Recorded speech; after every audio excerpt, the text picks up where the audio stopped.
Paramashivoham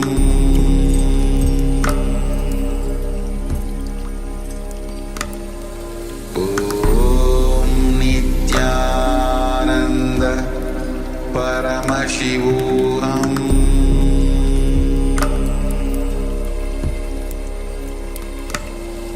Om Nityananda Paramashivoham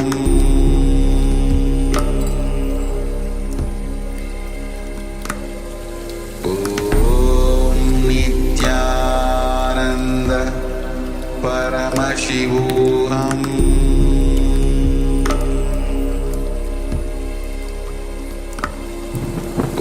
Om Nityananda Paramashivoham Om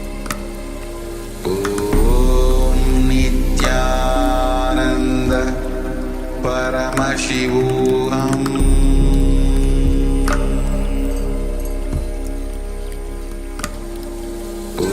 Om Nityananda Paramashivoham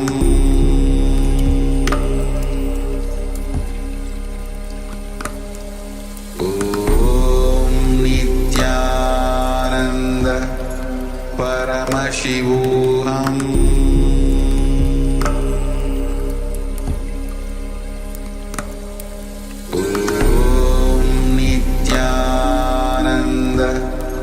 Paramashivoham Om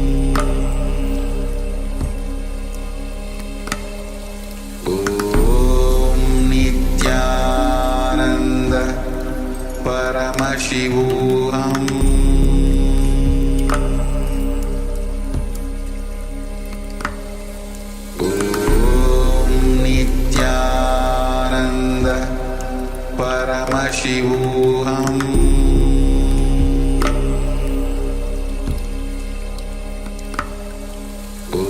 Om Nityananda Paramashivoham Paramashivoham Om Nityananda Paramashivoham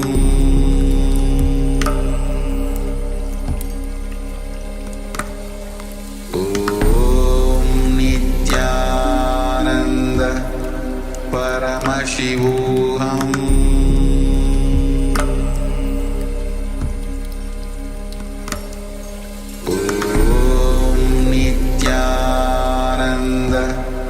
Paramashivoham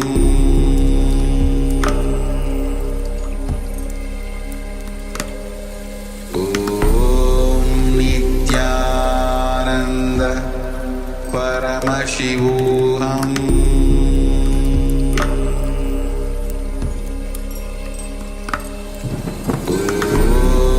Nityananda Paramashivoham Paramashivoham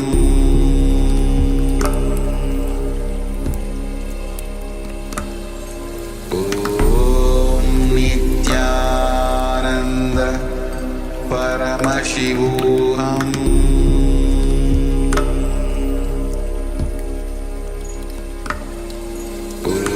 Om Nityananda Paramashivoham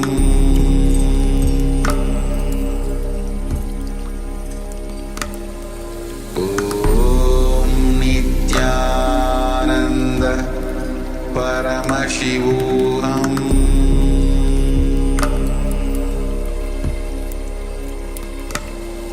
Om Nityananda Paramashivoham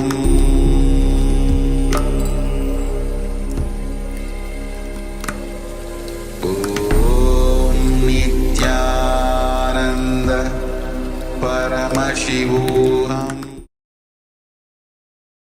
Nityanandam. We welcome all the Paramashivoham participants to the first session of the day, Nityananda Yoga. We are going to perform the Pratama Vinyasa Krama and the Dvitiya Vinyasa Krama, the 108 and the 308 asana sequence. Requesting all the participants to please settle down on your yoga mats. Have your Panchapatram and Udani ready, 1 cup and a spoon and some water for the ritualistic cleansing. Apply Vibhuti and Kumkum on your forehead. All the male bodies, please remove your upper cloth and apply the Vibhuti on the 16 places over your body. All the female bodies, please apply it on 5 places on your body. Settle down where the Avaranam, the Rudakshamala, and sit in a comfortable cross-legged position with the head, neck, and spine in a straight line. Bring your hands and Namaskara Mudra in front of your heart center. Close your eyes, take a deep breath. Visualize Swamiji in your inner space as we open this session with a Sadguru Vandanam. Nityanandam Paramasukadam Kevalam Jnanamurtim Vandvatitam Gagana Sadusham Tatpamasyadi Laksham Ekam Nityam Vimalamachalam Sarvadi Sakshi Bhutam Bhavatitam Trigunarahitam Sadgurum Tam Namami. Next, we are going to invoke Paramashiva's presence by chanting the Shiva Mula mantra. Om Ham Ham Shivaya Namaha 11 times. Please follow along internally. Om Ham Ham Shivaya Namaha. Om Ham Ham Shivaya Namaha. Om Ham Ham Shivaya Namaha. Om Ham Ham Shivaya Namaha. Om Ham Ham Shivaya Namaha. Om Ham Ham Shivaya Namaha. Om Ham Ham Shivaya Namaha. Om Ham Ham Shivaya Namaha. Om Ham Ham Shivaya Namaha. Om Ham Ham Shivaya Namaha. Om Ham Ham Shivaya Namaha. Next, we're going to perform the Tattvachavanam, the ritualistic cleansing. Take your Panchavatram and Udani, 1 cup and a spoon and some water. Take your right hand and keep it in the Gokarna Mudra in the shape of a cow's ear. Now take 1 Udani of water and pour it into your right palm. Each time the word Swadha is chanted, sip the water from the bottom of your right palm. Om Atmatatvam Shodayami Swadha. Take another Udani of water into your hand. Om Vidyatatvam Shodayami Swadha. Take another Udani of water into your hand. Om Shivatatvam Shodayami Swadha. Now wash your right hand with the water from the Panchapatam and wipe your lips twice with the bottom of your right thumb. Om Ham Hridayaya Namaha. Wash your hand again. With index, middle, and ring fingers joined together, touch above the upper lip and below the lower lip. Then wash your hand again. With your index finger and thumb joined together, touch your right nostril and your left nostril. With your ring finger and thumb, touch your right eye, your left eye, your right ear, and your left ear. Then wash your hand again. With your little finger and thumb, touch your navel, your right chest, and your left chest. And with all the fingertips joined together, touch the crown of your head, the right shoulder, the left shoulder, and your heart center. Then wash your hand again. Now place your right hand over the left and place both hands on the right thigh. Close your eyes and make a conscious resolution. Set a sankalpa, what you're going to manifest as part of today's ritual of Nityananda Yoga. Hold this visualization as we chant the sankalpa mantra.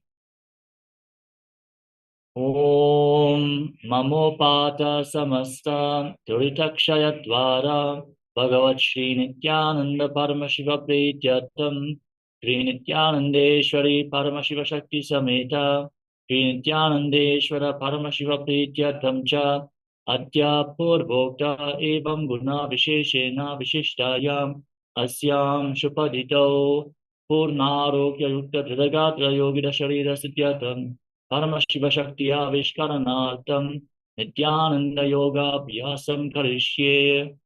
Now wash your right hand once more. Om Apa Upasprishya. And then keep your Panchapatram and Utani aside.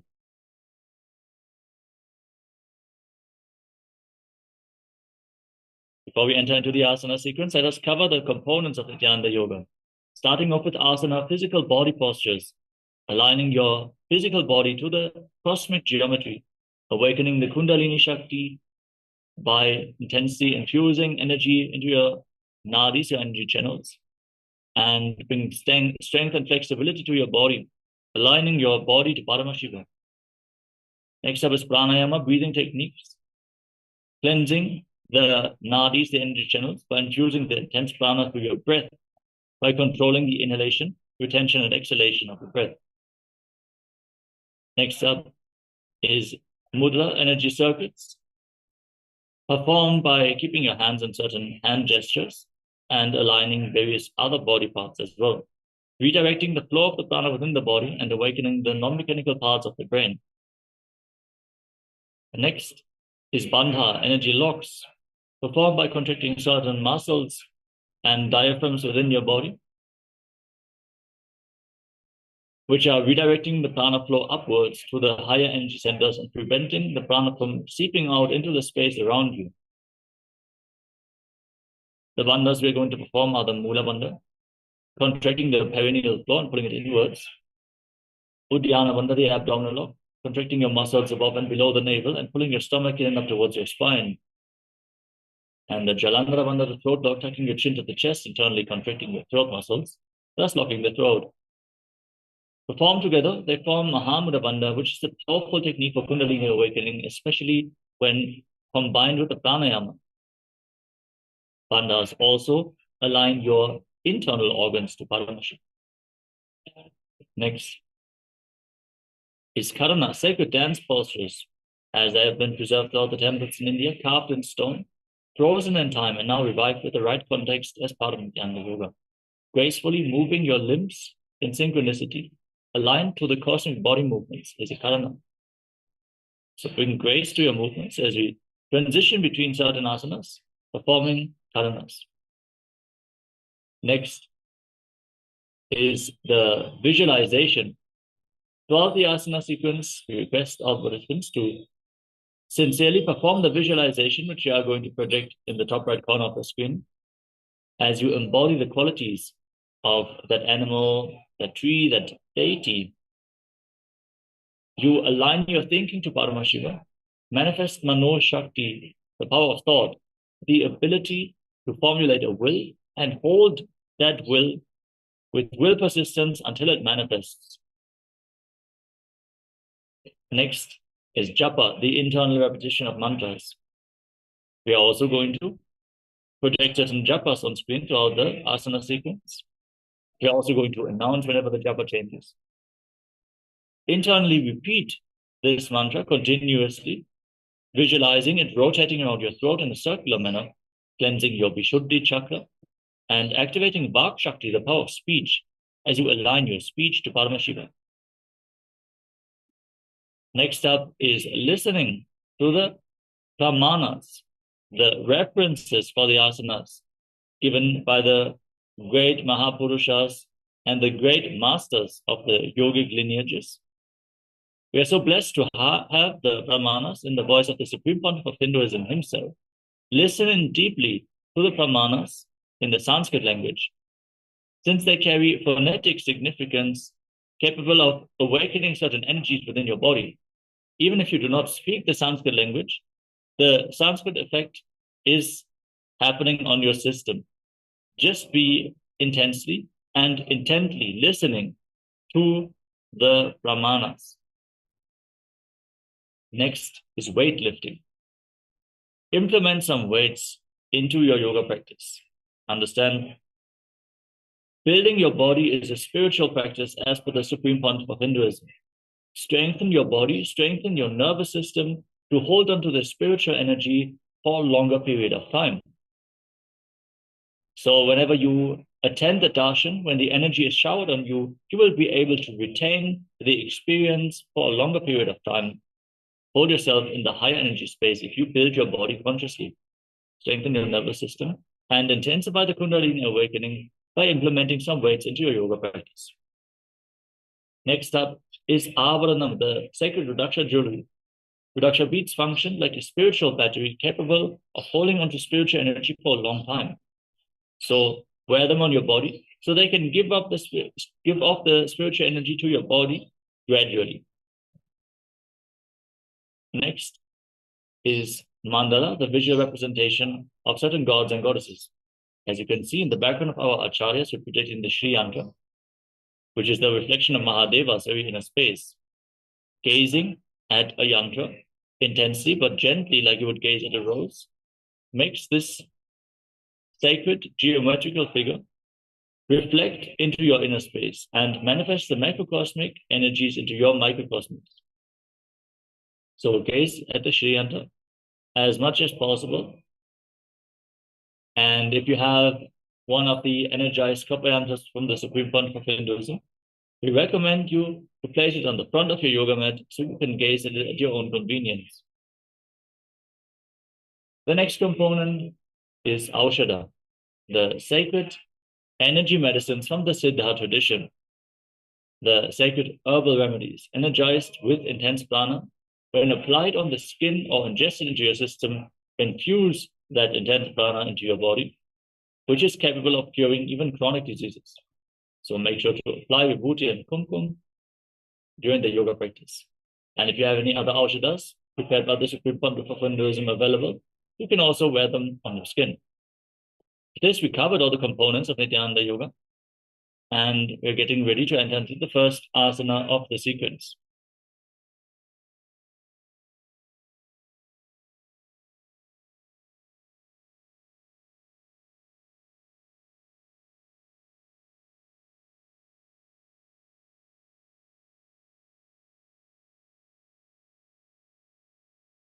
The first asana is Sukhasana. Sit in a comfortable cross-legged position, keeping your head, neck, and spine in a straight line. Place your hands on top of the knees in Bindu Mudra with index fingers and thumbs together. Engage Mahamudra Bandha, all three bandhas, the root lock, the abdominal lock, and the throat lock together. Visualize Lord Shiva in your inner space as you breathe in Tamana Kumbhaka. Inhale fully into your navel region and lock the throat. Hold your breath. Visualize a flame being kindled in your navel, rising upwards. Internally chant the first japa of the sequence, Soham. Visualize it rotating around your throat in Sukhasana.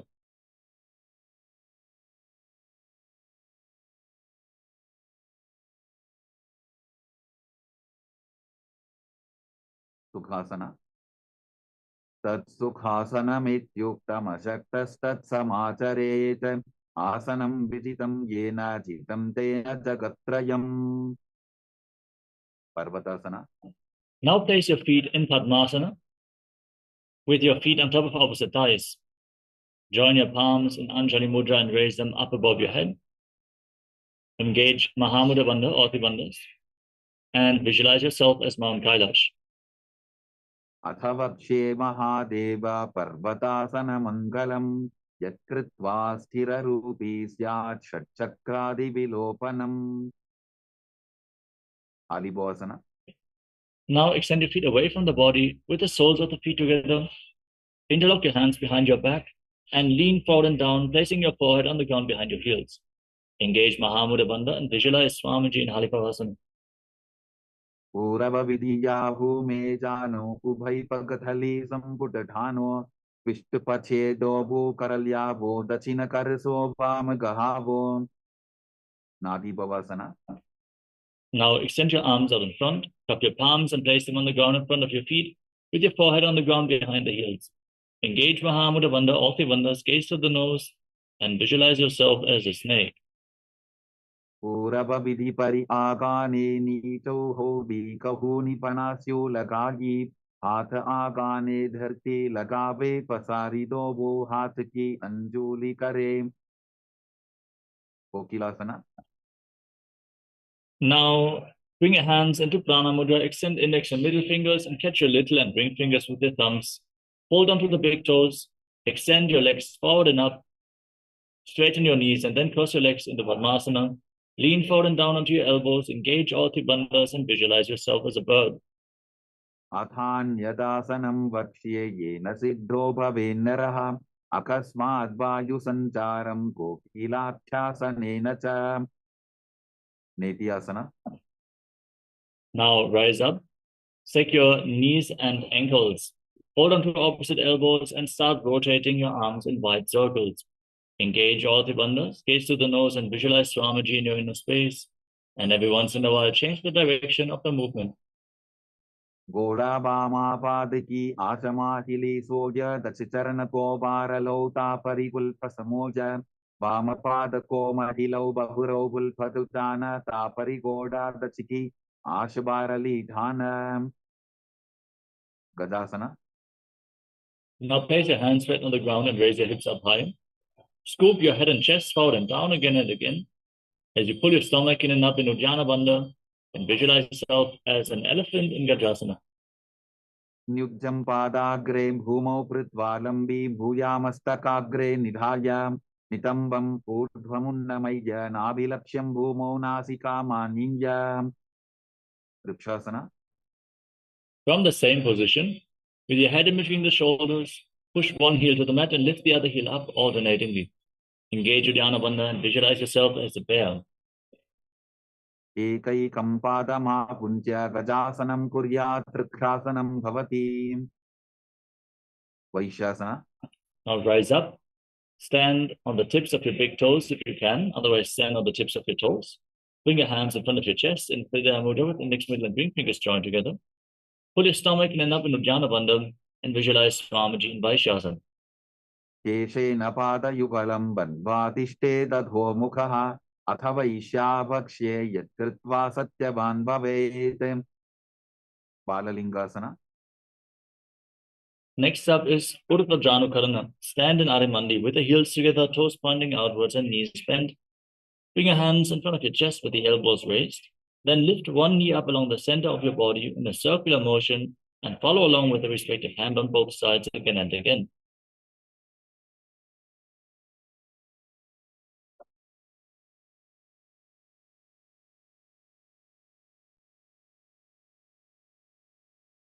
Moving on to Balalingasana. Now interlock your fingers from the outside in Savashankari Mudra.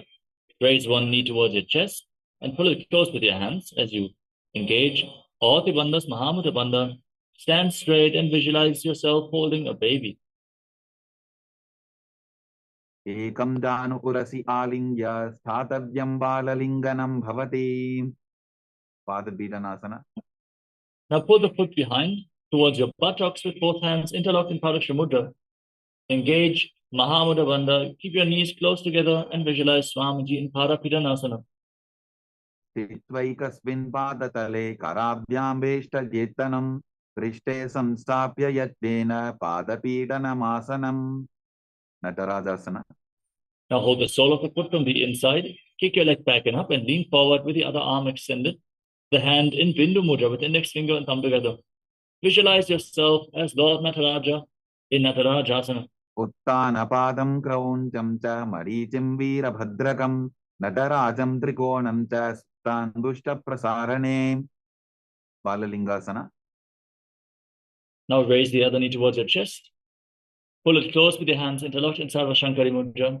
Engage all three bandhas and visualize yourself caressing a baby. एकं जानुकुरसि आलिङ्ग्य स्थातव्यं बाललिङ्गरं भवति. पादपीडनासना. Now pull the foot behind towards your buttocks. With your hands in Padasha Mudra, engage Mahamudra Bandha and visualize Swamiji. स्थित्वैकस्मिन् पादतले कराभ्यां वेष्टयेतनं पृष्ठे संस्थाप्य यत्नेन पादपीडनमासनं. नटराजासना. Catch the sole of the foot, kick the leg back and up and lean forward. Extend the other arm, your hand in Bindu Mudra, and perform the cosmic dance as Lord Nataraja. in Natarajasana. उत्तानपादं क्रौञ्चं च मरीचिं वीरभद्रकं नटराजं त्रिकोणं च सुप्ताङ्गुष्ठप्रसारणे ताडासना. Next up is Ardha Karana from Adimandi position. Heels together, toes pointing outwards and knees bent. Bring your hands to the chest, elbows raised. Step the right foot behind the left and swing the right arm back and forth like a pendulum. Gracefully move your fingers one by one. Then place your right hand over your nose. Uncross your ankle, step the other foot behind and repeat the movement on the other side.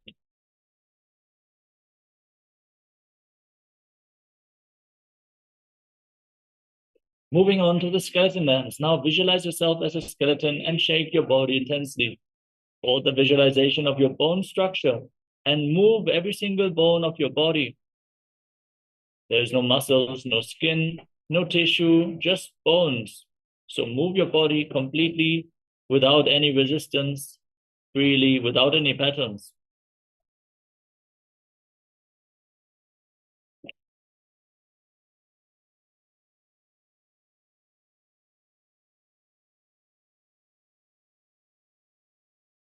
Moving on to Katichina Karana from Arimandi. Cross your arms over top of your head. Then turn your body to one side and open up your arms over top of your head. Return to the center and cross your arms. Open them up to both sides again and again as you follow along with your breath.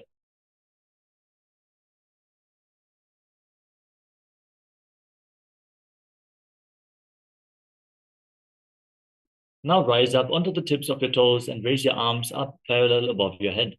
Engage Mahamudra Bandha or Tribandhas. Breathe in Samana Kumbhaka. Visualize yourself as a palm tree and internally chant the Nujapa Shivoham in Tadasana. महामुद्राबद्धकोनौ ताडासनविभेदकान् विनोत्तानं सदा कुर्यादन्तर्वत्नीपतिप्रियाम् उत्तानासना. Now lean forward and down. Place your palms on the mat. Resting the female bodies who are currently in pregnancy not to perform any of the forward bends. If you cannot bring your hands to the mat, you can hold onto your shin or your knees and pull yourself lower. Try to bring your head towards your knees as you engage Mahamudra Bandha or Tribandhas and visualize Swamiji in Uttanasana. महामुद्राबद्धकोनौ ताडासनविभेदकान् विनोत्तानं सदा कुर्यादन्तर्वत्नीपतिप्रियाम् Tarakshvasana. Now walk your hands forward and set your feet back into a tall plank position. Lock your throat in Jalandhara Bandha and rotate your head from side to side as you visualize Swamiji in your inner space.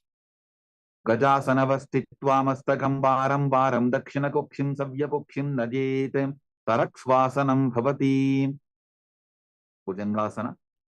Now lay down on your stomach. Keep your hands at the side of the shoulders. Then lift your head and chest. As you open your mouth wide and inhale through the hollow of your throat in Bhujangani Mudra. Visualize yourself as a cobra in Bhujangasana. अंगुष्ठनाभिपर्यन्तम् अधो भूमौ विनिन्यसेत् कराभ्यान्तदरान् धृत्वा ऊर्ध्वशीर्षफणीवशी देहाद् निर्वर्धते नित्यं सर्वरोगविनाशनं जागर्ति भुजगी देवी भुजंगासन साधनात् शशासना. Now push your body back up into a plank position and alternate pulling your knees in towards your chest as you breathe calmly through your nose in Sahadra Kumbhaka. Lead the prana along your spine and visualize Swamiji in Shashasana. गजासन संस्थितौ जानुद्वयमापुञ्च वारं वारं कर्तव्यं शशासनं भवति रथासना.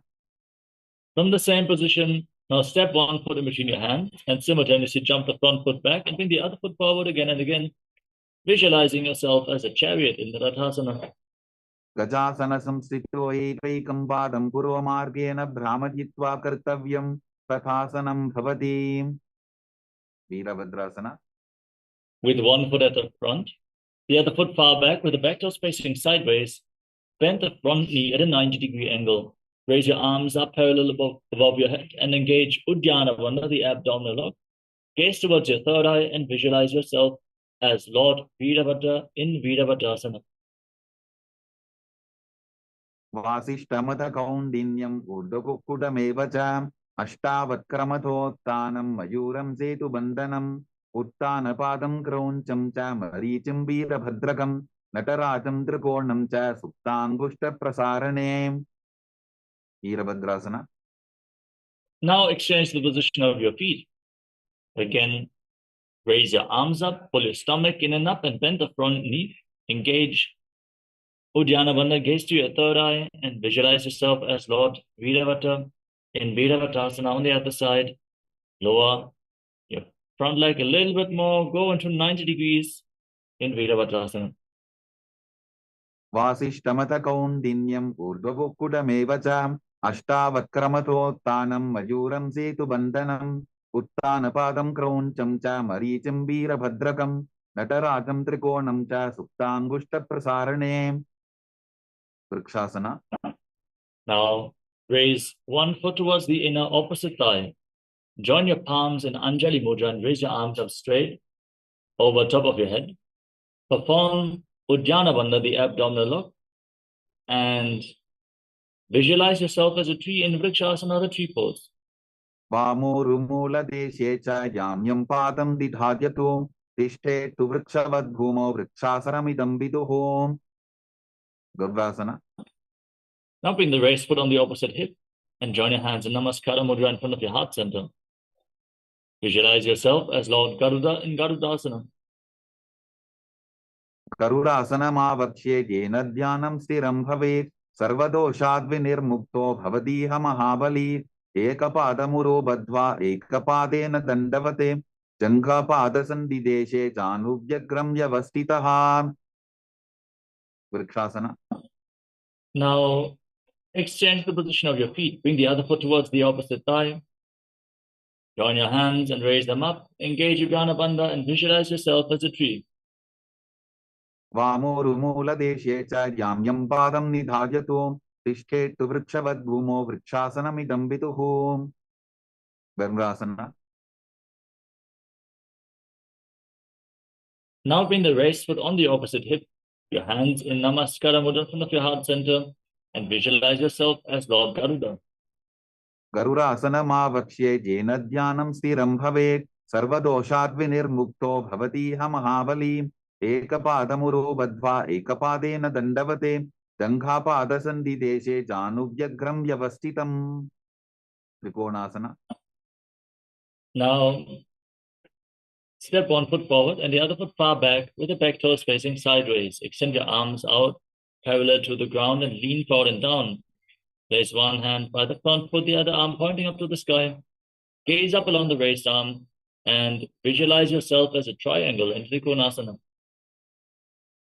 उत्थानपादं क्रौञ्चं च हरीचिं वीरभद्रकं नटराजं त्रिकोणं च सुप्ताङ्गुष्ठप्रसारणे त्रिकोणासना.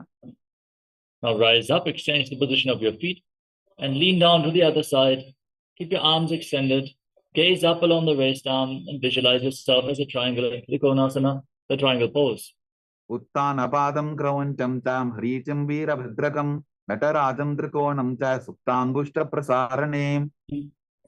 Now rise up and stand in Arimandi with your heels together, toes pointing outwards and knees slightly bent. Bring your hands in front of your chest with the palms facing each other. Raise one heel off the mat. Then stomp the raised heel down, lift the other heel up, and simultaneously exchange the position of your hands in front of your chest again and again in Nikuttaka Karana.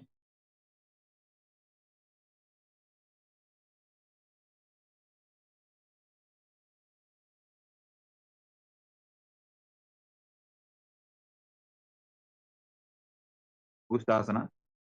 Now squat down, raise your heels off the mat and place your perineum on the heels. Keep your knees off the ground and together. Join your palms in Namaskara Mudra in front of your heart center and start buzzing like a bee on the inhalation and exhalation of Brahmari Kumbhaka. Visualize Swamiji in your inner space as you internally chant the new japa, which is Sadashivoham in Angushtasana.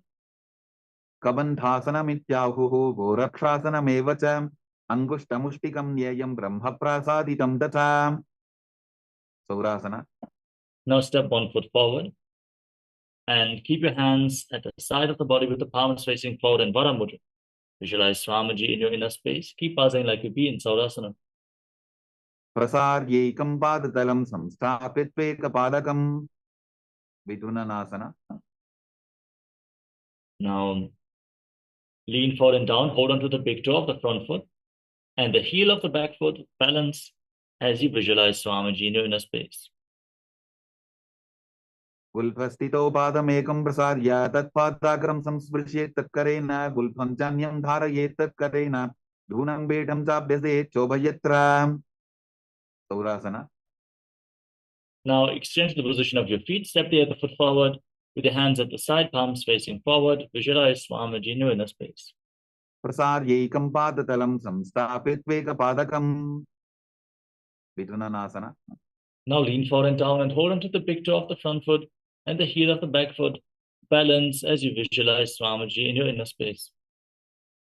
गुल्फस्थितौ पादमेकं प्रसाद्य तत्पादाग्रं संस्पृशेत् तत्करेण गुल्फं जान्यं धारयेत् तत्करेण धूनं पीठं चाभ्यसेत् चोभयत्र. ब्रह्मचुरं कुशासना. Now step both feet in, sit on raised heels and separate your knees. Place your hands on top of your knees with the palms facing up. Lock your throat in Jalandhara Bandha and gaze through the gap between the palms as you visualize Swamiji in your inner space in Brahmacharam Kushasana. दोबू फणापानी होय वैसे AD दोबुदानी वैसे कोरबकतल्या की माहिली Ayush माहेरा शेमिली. कपिलासना. Now drop your knees down to the ground. Keep your toes tucked and sit on raised heels. Keep your hands on your thighs and engage Uddiyana Bandha, the abdominal lock. Gaze towards the tip of the nose and visualize yourself as sage Kapila Muni in Kapilasana. उभय बकथली समठहरावे तिनको माहिली core मिलावे पनापानी कुकर होये वैसे एडी दोबू जोनी निवैसे. भद्रकोलकासना. Now shift your gaze up towards your third eye and visualize Swamiji in your inner space. दोबू बकथली संपुट करे कोरवारली भूपरि धरे कोरवारली राफे ऐसे तापरी मूलद्वार डिगिबैसे. सूर्यासना. Now raise your knees off the ground, keep the toes tucked, join the soles of the feet together and separate your legs wide apart. Join your thumbs and little fingers and open up your palms, resembling a lotus flower in Padma Mudra. As you raise your arms up, gaze up through the gap between the palms as if you're offering flowers to Bhagavan Surya. Engage Uddiyana Bandha and visualize Lord Surya in your inner space. एडी दोबू बुता दरियाने फनापानी बैठक बुनिठाने गोड़ा जंगा अधर करी रहे आडे वाम इसी विधि कहे. मंडुकासना. Now drop your knees to the ground, place the top of the feet flat on the mat and sit in between your heels. Keep your toes touching behind your back. As you place your hands flat on your knees, gaze towards your third eye. Breathe calmly through your nose in Sahaja Kumbhaka. Visualize yourself as a frog and press your tongue up flat against the palate of your mouth in Mandukya Mudra in Mandukasana. पादतलौ पृष्ठदेशे अंगुष्टे द्वे च संस्पृशेते दानुयुग्मं पुरस्कृत्य साधयेन्मण्डुकासनम्. उत्तानमण्डुकासना. Now raise your arms and bring them behind your back, holding on to opposite shoulders. Gaze towards your third eye, visualize yourself as a frog and press your tongue up in Mandukya Mudra as you engage Uddiyana Bandha, the abdominal lock in Uttana Mandukasana. मण्डुकासन मध्यस्थं कोटपराभ्यां धृतं शिरः एतद्ध्येकवदुत्तानम् एतदुत्तानमण्डुकम्. सिंहासना. Now cross your feet and sit on the raised heel with your hands flat on your knees. Gaze towards the tip of the nose. Stick your tongue out and exhale forcefully through your mouth again and again as you visualize yourself as a lion. Roar like a lion in Simhasana. दक्षिणं सव्यपुल्फेन दक्षिणेन तथेतरम् हस्तौश्च जान्गो संस्थाप्य स्वाङ्गुलीश्च प्रसार्य च. भद्रासना. Now bring the soles of the feet together behind your back with the toes pointing backwards, your knees wide apart. Cross your arms behind your back and hold on to opposite big toes in Pranayama Mudra with index and middle fingers. Fix your gaze at the tip of the nose and lock your throat in Jalandhara Bandha as you again start buzzing like a bee in Brahmari Kumbhaka and visualize Swamiji in Bhadrasana. गुल्फौ तवृषणस्याधो व्युत्क्रमेण समाहितः पादाङ्गुष्ठौ कराभ्यां च धृत्वा च पृष्ठदेशतः काकाबुसन्ध्यासना. Now, with your feet flat on the ground, your knees raised, bring your arms in between the legs, wrap them around behind your back, and interlock your fingers in Parashu Mudra. Fix your gaze at the tip of the nose and visualize yourself as a crow. प्रथमे बेसकोक्कड़ठाने दोगो हाथपकं वीस आने तिनको मोडी नल्या परिल्यावे पिष्टपछे काकसी करावे. कानिपोवासना. Now place your hands flat on the mat in front of you. Bring your knees onto your arms towards your armpits. Raise your hips and lean forward. Find balance and lift your feet off the mat as you visualize Swamiji in your inner space. आसन को गुण आशीर्षिता होगी तो आची होई. कपालियासना. You're coming now to the first inverted posture of the sequence. Set yourself up in front of a wall for support if needed. Now place your hands on the ground, shoulder width apart. Bring your head on the mat, forming a triangle between your head and your hands. Keep your knees on your elbows. Bring your hips above the shoulders. And then raise your legs up straight into a headstand. Gaze towards the tip of your nose, visualize Swamiji, and keep buzzing like a bee in Brahmari Kumbhaka while internally chanting Sadashivoham in Kapali Asana. शीश शीशा धरती टेकी पबदो भूमि लिवा ऊंचा भूकरे. पार्श्वमयूरासना. Gently lower your legs down and come to a squatting position. You're now shifting to the next pranayama, which is Rechaka Kumbhaka. Exhale fully and hold your breath after each exhalation. Now place your hands on the ground in front of you and twist your body. Align one knee and the respective hip with your elbows. Lean forward, find balance. Lift your body off the ground and extend the legs out to the side. Balance on your arms as you gaze to your third eye and visualize yourself as a peacock. मयूरं दण्डवत् कुर्यान् मायूरं दण्डनामकं कुर्यान् मायूरं पार्श्वाभ्यां मायूरपार्श्वनामकं. पार्श्वमयूरासना. Now twist your body in the opposite direction. Again, align one knee and the hip with your elbows. Lean forward, find balance. Extend your legs out to the side and gaze to your third eye while visualizing yourself as a peacock.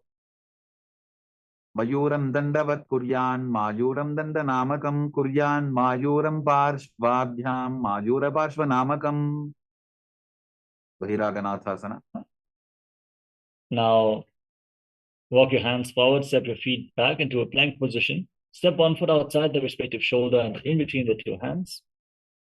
Lift your head, push your hips forward, and gaze to your third eye while visualizing yourself as Lord Kala Bhairava in Bhairaganathasana. आसन को गुण पीति जायी. बहिरागनाथासना. Now step the front foot back and bring the other foot forward in between the hands. Gaze up and visualize yourself as Lord Kala Bhairava in Bhairaganathasana on the other side. आसन को गुण पीति जायी. उन्मुख पीठासना. Step both feet back and lower yourself down onto your elbows. Keep your forearms on the ground, your hips raised, and walk your feet closer in towards your body. Try to bring your heels to the mat. Lift your head and gaze towards your third eye as you visualize Swamiji in Unmukha Pitasana. भून्निष्ठौ जानुनी हस्तौ चतुष्पदममाङ्मुखम् उत्थापिताङ्घ्रियुगलकटिस्थलमभिरुका. वसिष्ठासना. Now rise back up onto your hands and rotate your body. Lift one arm up to the sky. Keep your shoulders aligned, your body straight as a plank. Gaze up along the raised arm and visualize yourself as Sage Vashishta. ऊर्ध्वकुक्कुटवासिष्ठमरीच्यहलमत्स्यकं परिवृत्तिं चोदरस्य विविधं धनुरासनम्. वसिष्ठासना. Now place the raised hand down, lift the other arm up to the sky, rotate your body in the opposite direction. Keep visualizing yourself as Sage Vashishta as you keep your core engaged intensely in Vashishthasana. ऊर्ध्वकुक्कुटवासिष्ठमरीच्यहलमत्स्यकं परिवृत्तिं चोदरस्य विविधं धनुरासनम्. Anjaniyasana. Now come to a seated position with your legs extended forward. Bring your hands underneath the buttocks with the palms facing up. Lock your throat in Jalandhara Bandha and gaze towards the tip of the nose. Internally chant the Mahavakya, the new japa, Mahasadashivoham, as you visualize yourself as Lord Hanuman in Anjani Asana. दोबो करकी ube हथेली कोरवारली मैले बेली सो आगाने भूपरिदाशे महाने अंगुली मिलिराशे पश्चिम दानासना.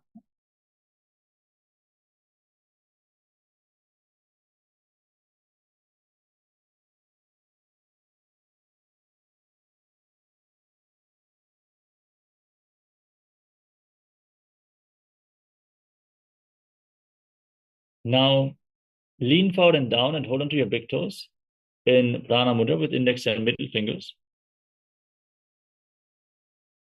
Engage Mahamudra Bandha, all the bandhas, as you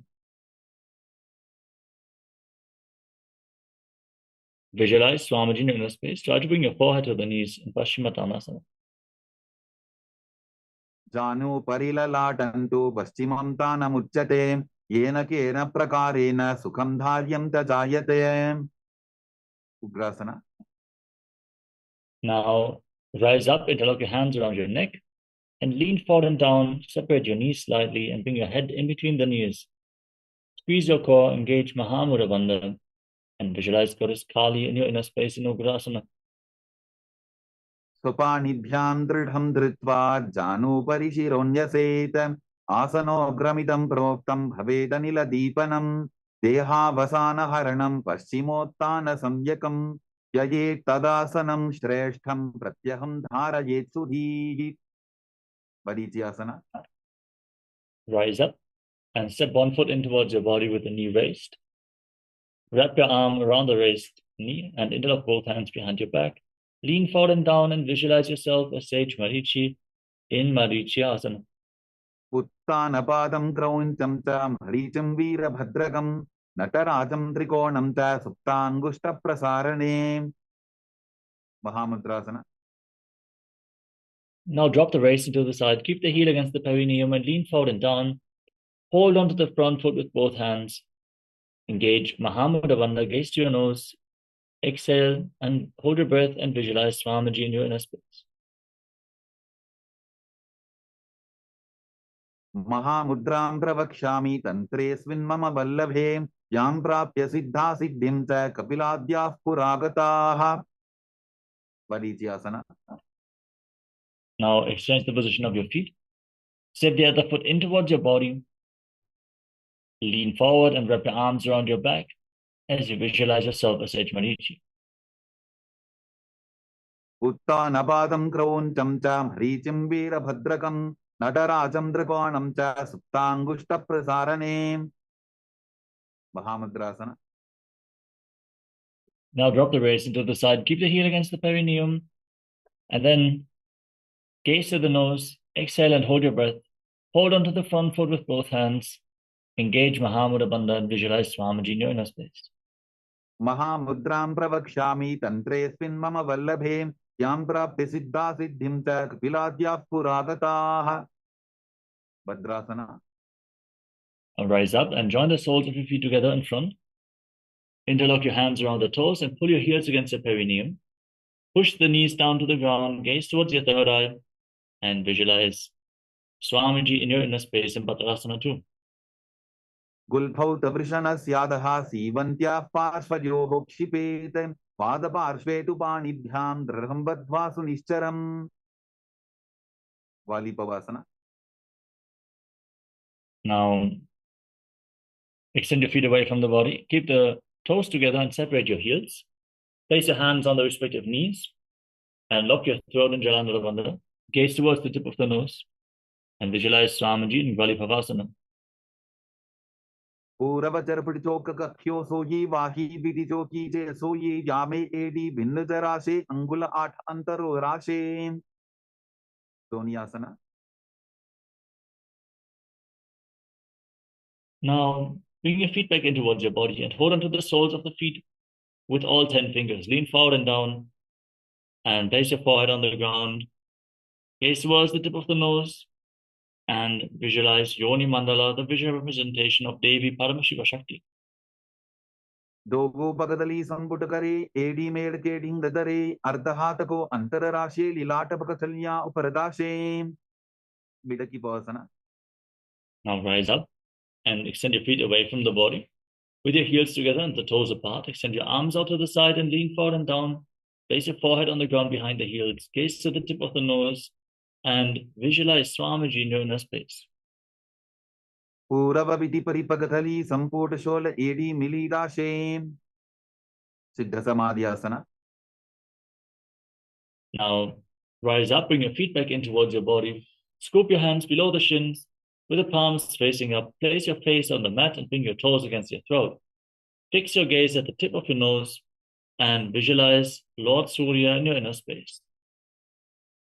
दोगो पगदली संपुट करे सोले मेढ़ आगा मेधरे अंगुल 8 अंतरो राशे AD को ऐसे विदिताशे की पवसना. Now rise up and bring your feet in towards your perineum. Hold onto the feet with both hands and open them up like a book as you press your elbows onto your thighs. Fix your gaze at the tip of the nose and visualize Swamiji in Chinaki Pavasana. दोगो पका की AD धरती मदिवा मेढ़ रगावे सर्पर Sukhasana. Now bring the soles of the feet together and bring your knees down to the mat. As you place your hands on the knees and gently push them down to the ground.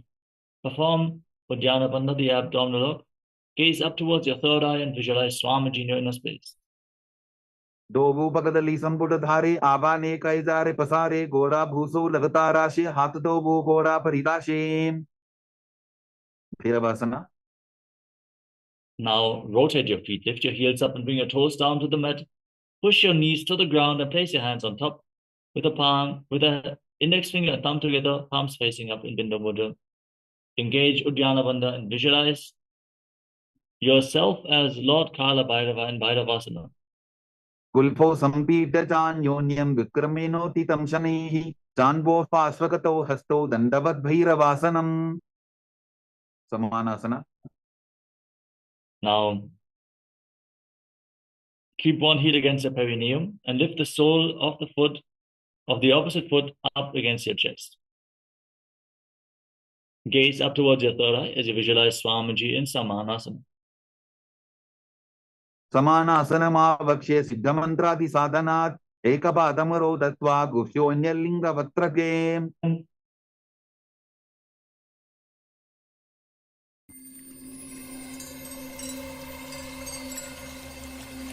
I welcome you all with my love and respect. Let you all open all your three eyes. Om Nityananda Paramashivoham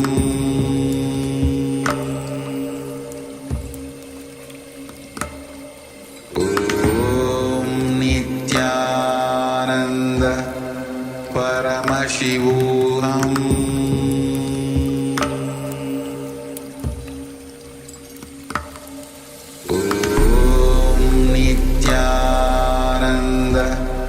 Paramashivoham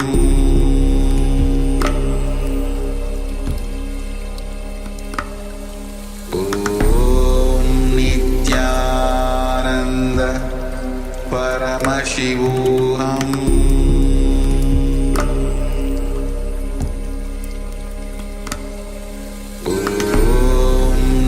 Nityananda Paramashivoham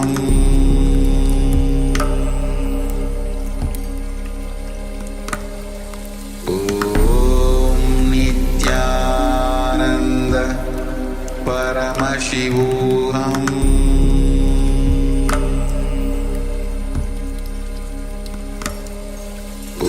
Om Nityananda Paramashivoham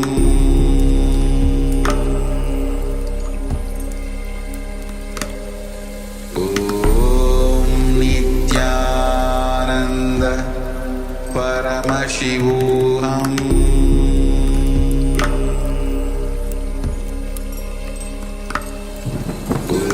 Om Nityananda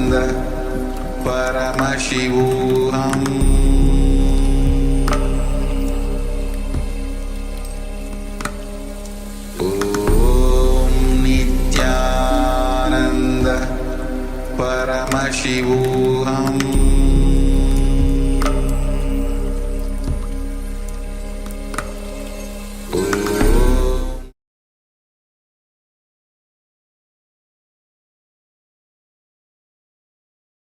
Yes, Nityanandam. Sorry for the technical glitch. Let us now move on to the next asana of the sequence, Apanasana. Now, lift one leg over top of the respective shoulder. Keep your hands down to the ground and extend the opposite leg forward and up. Gaze towards your third eye and visualize Swamiji in your inner space. Panasana. केवलं पादमेकञ्च स्कन्धे चारोपे यत्ततः एकपादेन गगने तिष्ठे तदण्डवक्त्रभोन्. Samanasana. Now, bring the other heel against the perineum and lift the sole of the opposite foot against your chest. Gaze to your third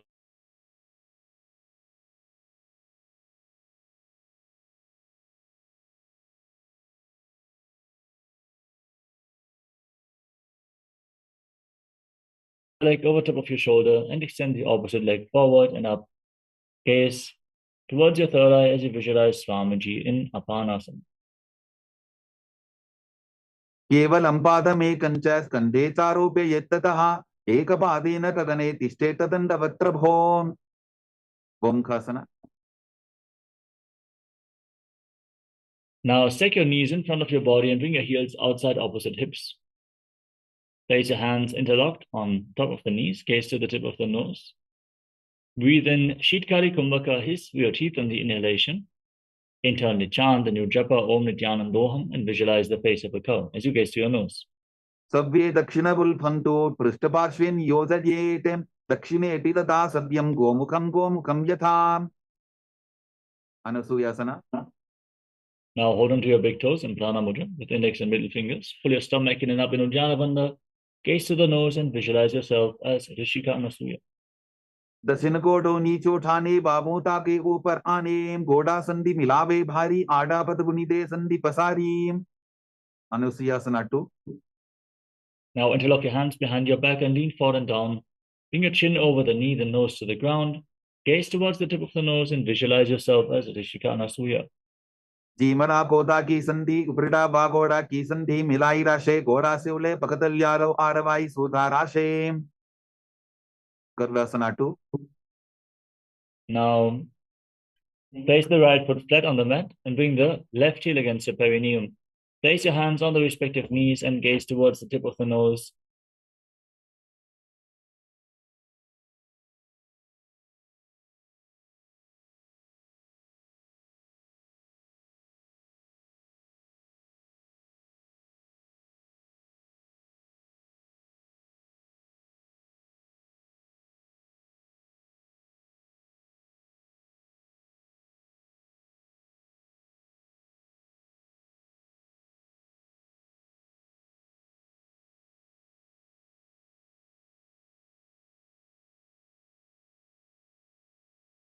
Gaze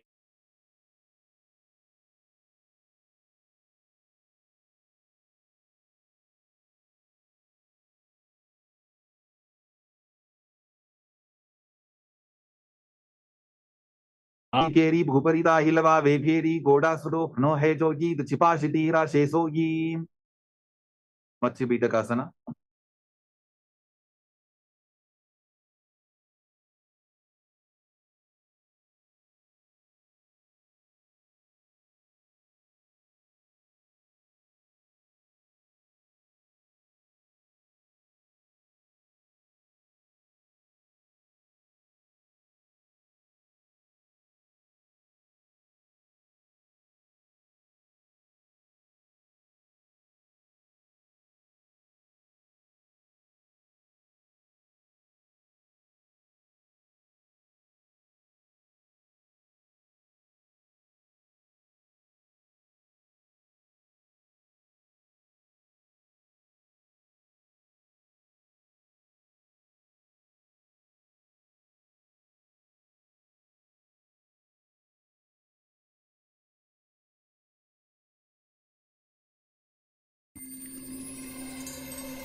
I welcome you all with my love and respect.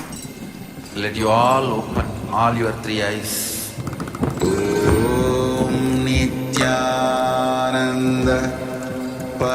Paramashivoham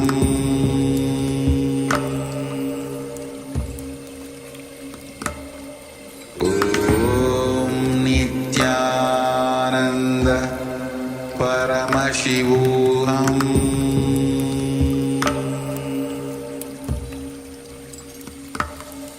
Om Nityananda Paramashivoham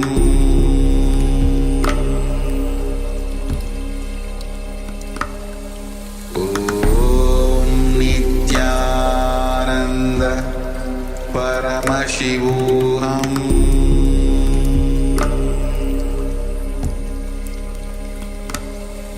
Om Nityananda Paramashivoham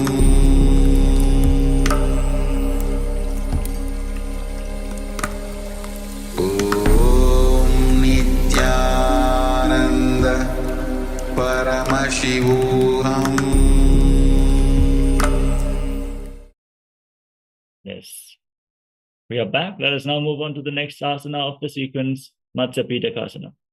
Now place the right foot flat on the mat and place the left foot on top of the right thigh.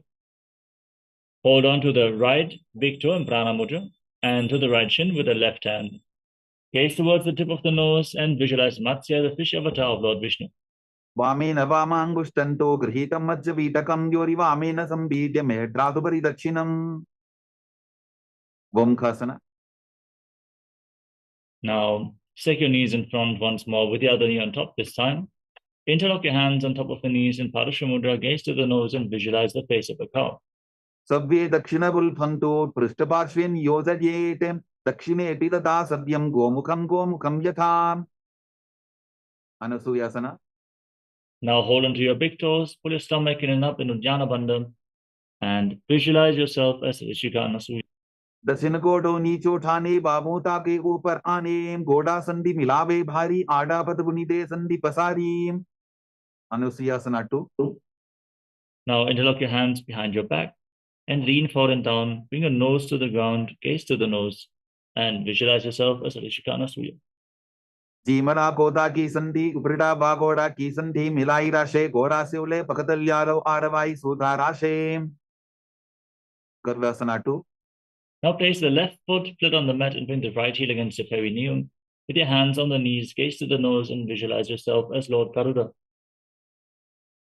Davo Bakamori Yedi Bahila Vilpamula Dwarani Saide. Naradasana. Now sit on the heel, interlock your hands around your neck and twist your elbows outside the raised knee. Gaze to your third eye and visualize yourself as Sage Narada. Pishtijavam Bagdali Keri Bhuparita Hilava Veveri Goda Sudo No Hejogi the Chipashiti Rashe Sogi. Matsyapitakasana. Now place your right foot on the left thigh and raise the left knee. Hold on to the left shin and big toe, gaze to the nose and visualize Matsya, the fish avatar of Lord Vishnu. Vamena Vamangushtanto Grihitam Majjavitakam Yori Vamena Sambhidya Medradubari Dakshinam. Matsyendrasana. Now extend your legs out in front. Then place the left foot on the right thigh and raise the right knee. Twist your left elbow outside the raised knee with the hand by the neck and place the right hand on the ground behind you. Gaze to your third eye and visualize Sage Matsyendrasana. Uderam Paschima Bhasam Kritva Tishtati Yattataha Nambrangam Vamapadam Hi Takshachanu Parinyaset. Ubasana. Now extend the front hand down towards the foot, holding onto the big toe in Prana Mudra. Place the other hand on your ear. Gaze towards your third eye and visualize yourself as a camel. Asana ko guna jholo jaye. Matsyendrasana 2. Now drop the hand from the ear to the ground behind you. Twist your spine even more. Gaze to your third eye and visualize Sage Matsyendrasana. Vatsyendra Petham Dadara Pradiptim Pratandara Pandala Khandanastram Abhyasatat Kundalini Prabodham Dandasthiratvam Hidatati Pumsam. Matsyendrasana. Now extend your legs out in front. Place the right foot on the left thigh and raise the left knee. Twist your right elbow outside the raised knee with the hand by the neck, the left hand on the ground behind you. Gaze to your third eye and visualize Sage Matsyendrasana. उदिरं पश्चिमाभासं कृत्वा तिष्ठति यत्ततः नम्राङ्गं वामपादं हि तत्क्षचानुपरिन्यसेत्. Ubhasana. Now extend the front hand down to the foot, hold on to the big toe in Prana Mudra, and place the other hand on your ear, gaze up and visualize yourself as a camel. Asana ko guna jholo jaye. Matsyendrasana 2. Now place the hand from the ear to the ground behind you, gaze to your third eye and visualize Sage Matsyendrasana in Matsyendrasana 2. Vatsendrapitham dadara pradiptim pratandara pandala khandanastram abhyasatat kundalini prabodham dandasthiratvam hidatati pumsam. Padmasana. Now place your feet on top of opposite thighs. Gaze towards the tip of the nose. Engage Mahamudra Bandha and breathe in Shitali Kumbhaka.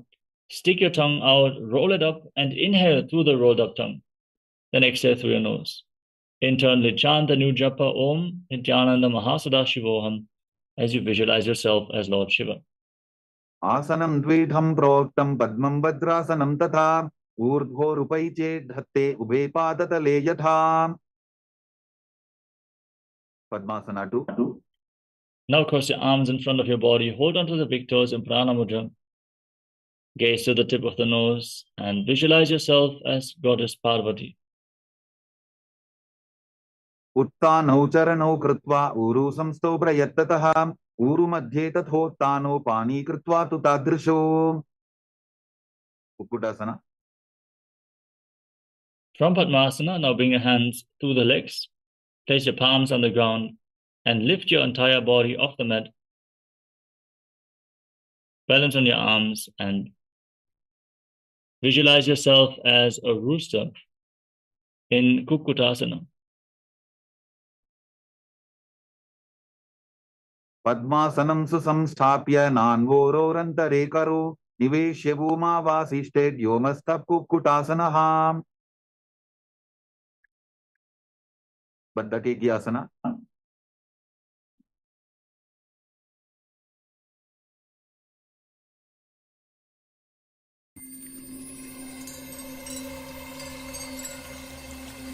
I welcome you all with my love and respect. Let you all open all your three eyes. Om Nityananda Paramashivoham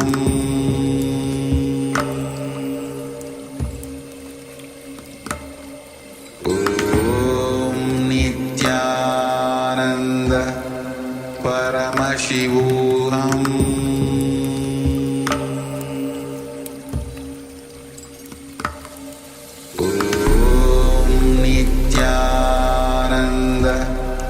Paramashivoham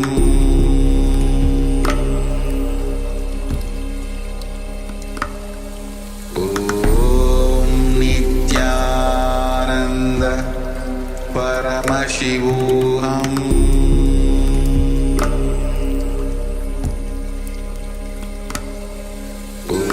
Om Nityananda Paramashivoham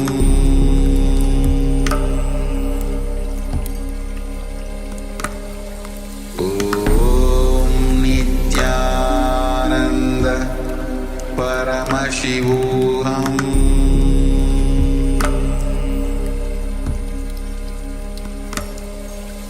Om Nityananda Paramashivoham. Yes, Nityanandam. Moving on to Baddha Kekyasana. From Padmasana, rise up onto your knees and place your palms on the ground in front of your body with the fingers pointing towards your knees. Bend your elbows against your navel, lean forward, and lift your body off the mat. Balance on your arms as you visualize Swamiji in your inner space.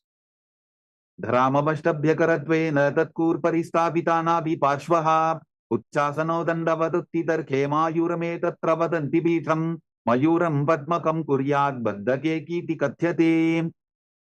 Mayurasana. Now, from the same position, extend your legs back.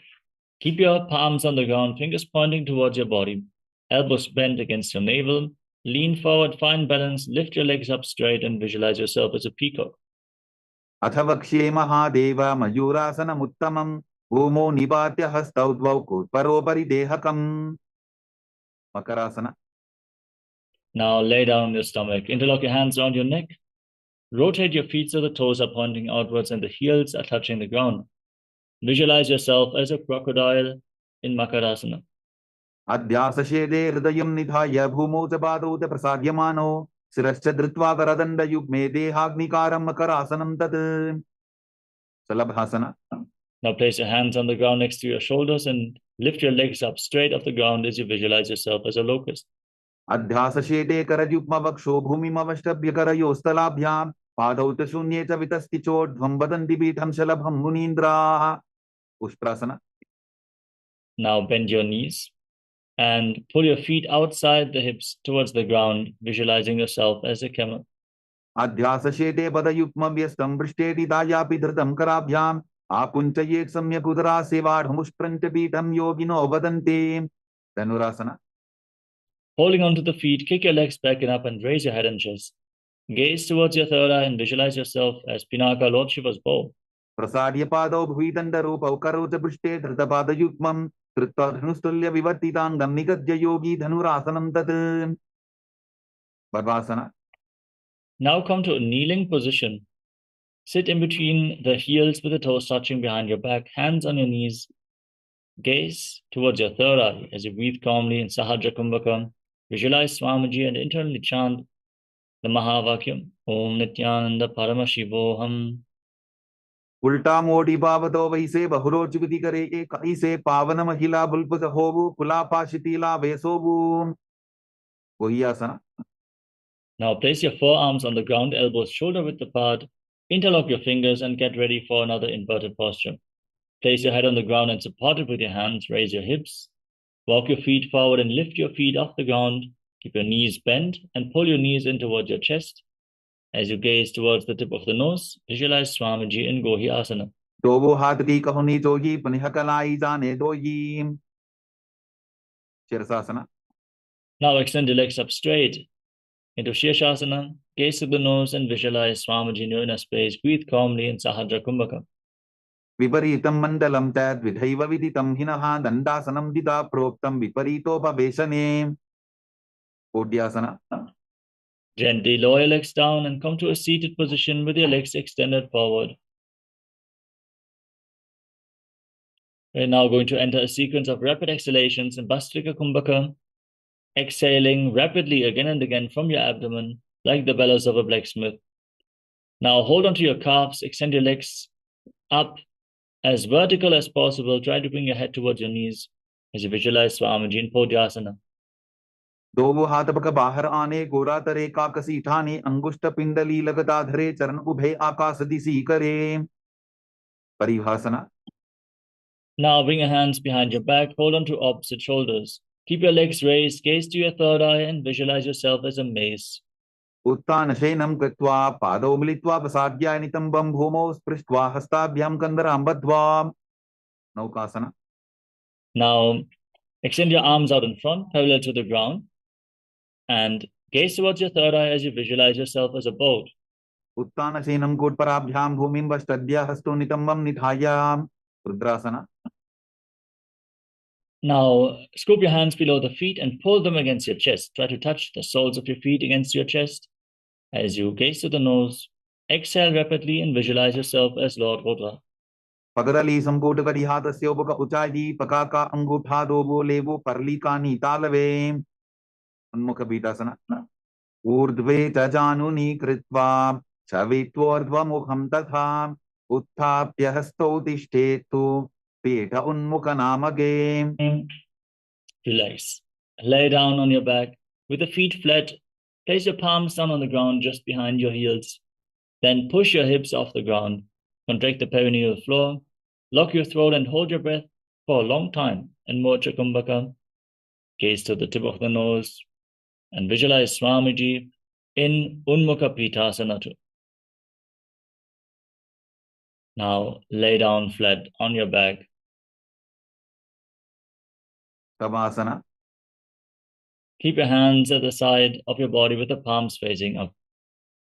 Forcefully pull the awakened Kundalini Shakti up along your spine, from the Muladhara all the way to the Sahasrara Chakra in Shakti Chala Mudra. Lay completely still, untouched from any micro movements of the body and mind. Visualize your body is dead and Swamiji is liberating you as you internally chant the Mahavakya, Om Nityananda Paramashivoham in Shivasana. Uttanam Shababad Bhumau Shajanam Tu Shabasanam Shabasanam Shranti Haram Chitta Vishranti Karakam.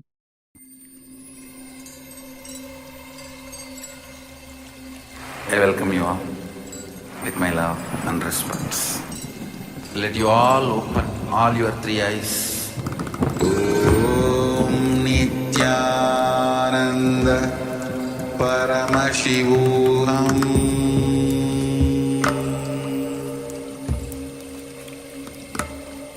Om Nityananda Paramashivoham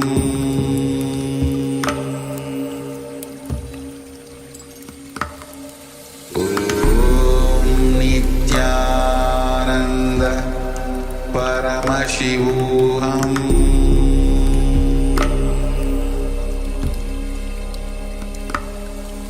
Om Nityananda Paramashivoham Om Nityananda Paramashivoham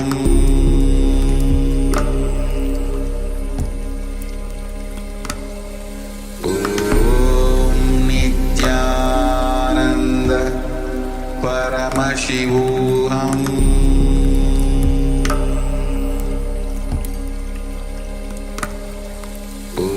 Om Nityananda Paramashivoham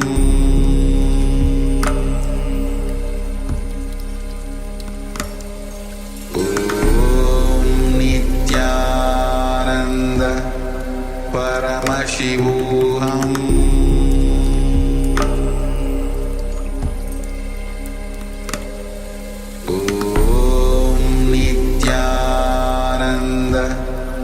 Paramashivoham Om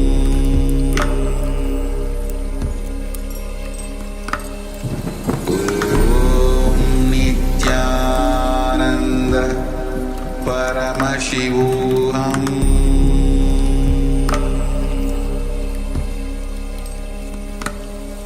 Om Nityananda Paramashivoham Paramashivoham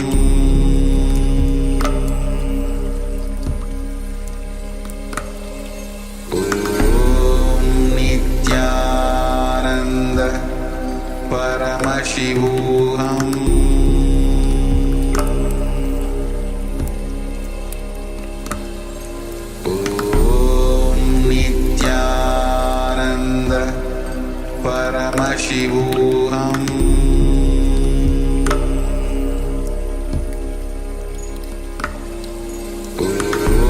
Om Nityananda Paramashivoham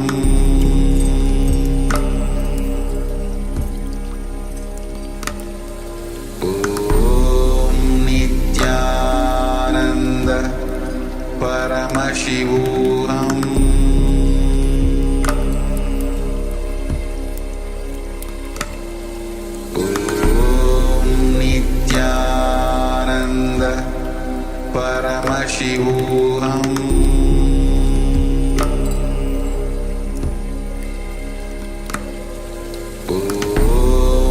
Nityananda Paramashivoham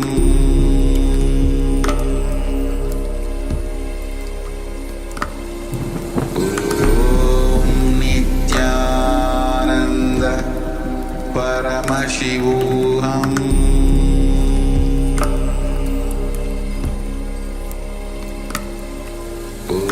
Om Nityananda Paramashivoham Paramashivoham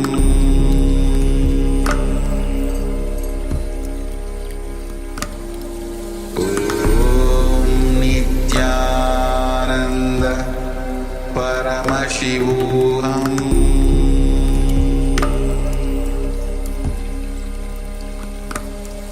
Om Nityananda Paramashivoham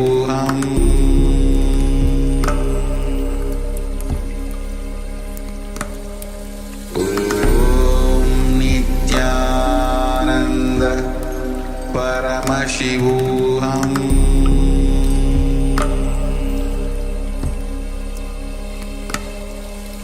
Om Nityananda Paramashivoham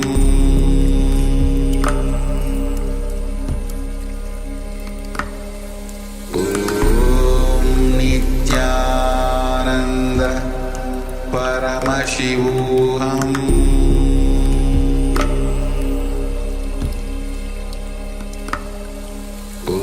Om Nityananda Paramashivoham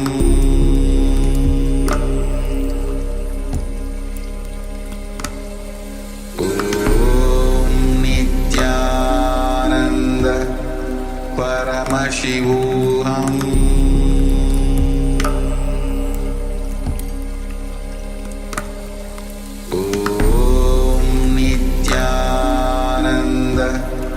Paramashivoham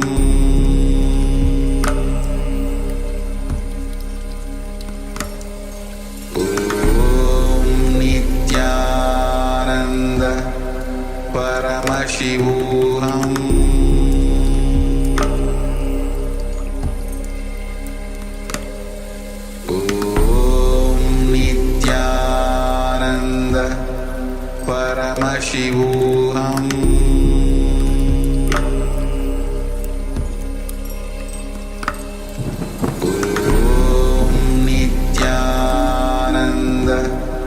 Paramashivoham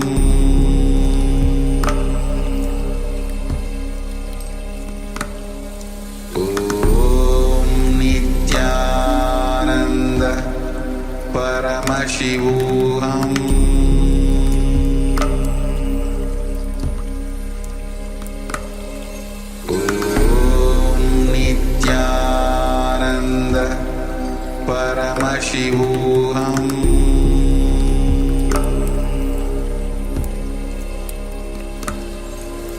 Om Nityananda Paramashivoham Paramashivoham Om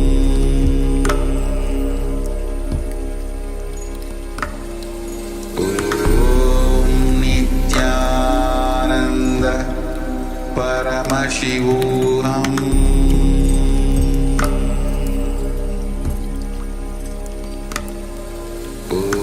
Om Nityananda Paramashivoham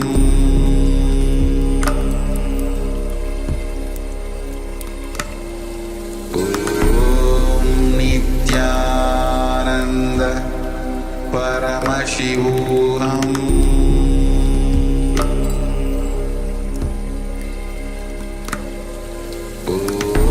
Om Nityananda Paramashivoham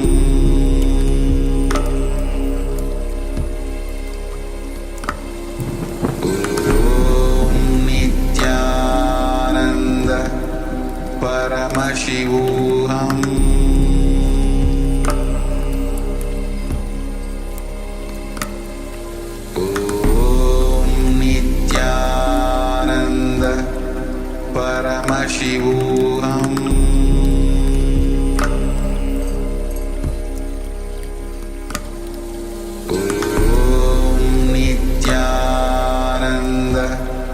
Paramashivoham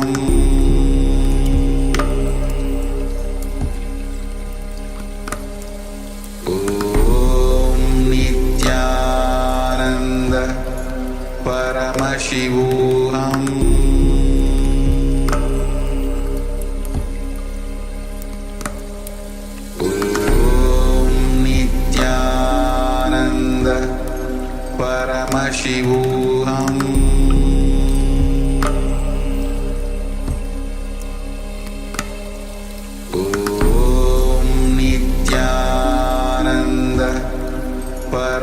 Paramashivoham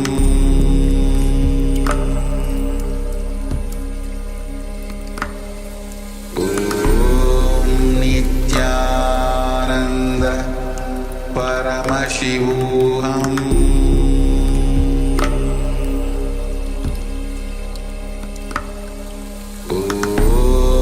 Nityananda Paramashivoham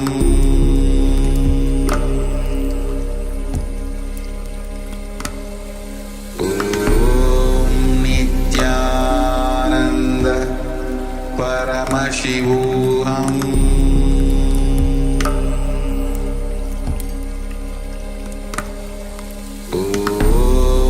Nityananda Paramashivoham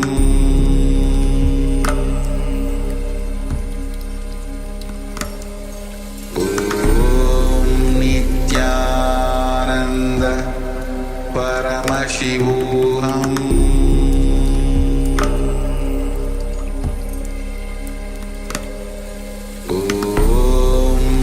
Nityananda Paramashivoham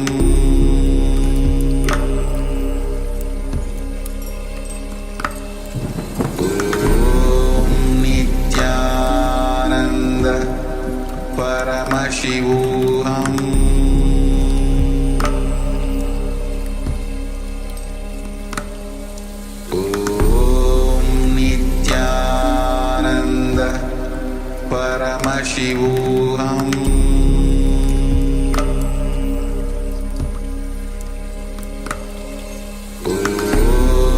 Nityananda Paramashivoham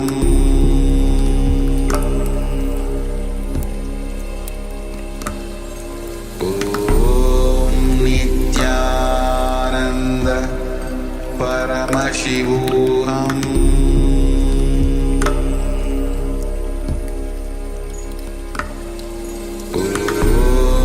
Nityananda Paramashivoham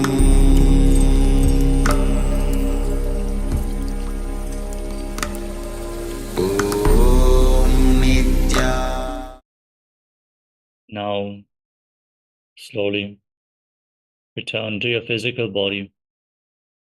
Start to wiggle fingers and toes. Rotate your wrists and your ankles. Move your arms and your legs. Lift your knees towards your chest and circle them with your arms and rock your body from side to side. Slowly return to a comfortable seated position.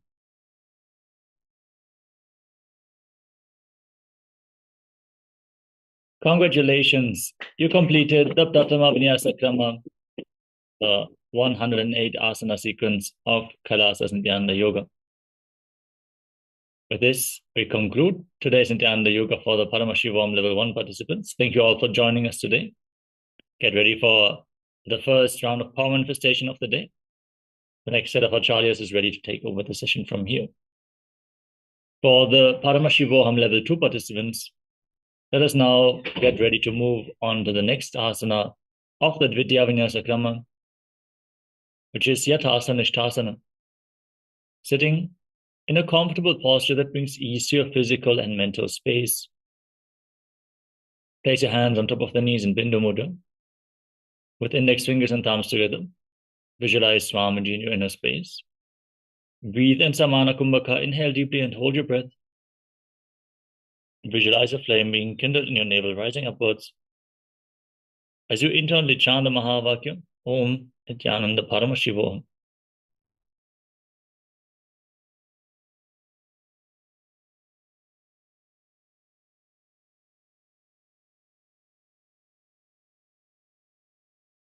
Yathasana Ishtasana Paryankam Tat Samadhyatam Yatasamstam Yathastitihi Samasana.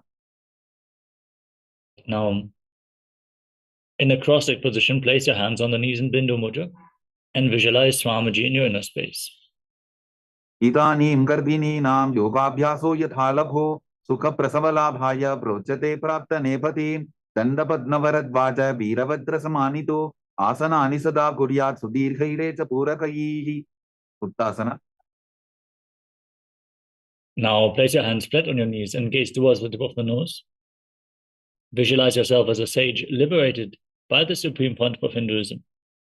Nipidasivinim sukshmam dakshinetara bulbhataha vamam yam yena bulbhena muktasanamidam bhavetem. Siddhasana. Now shift your gaze towards your third eye and visualize Swamiji in your inner space. Sthanusamyamidendriyo taladasha bhashyan bhurvarantaram Saitan mokshakapada bhedasanakam siddhasanam projade. Siddhyasana.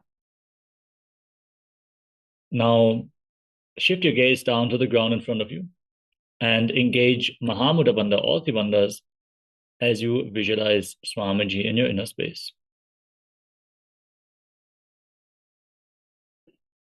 Vamapadike vijana sivani madhita sakotano.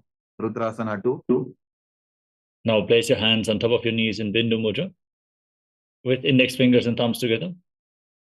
Gaze up towards your third eye and visualize yourself as Lord Rudra in Rudrasana 2.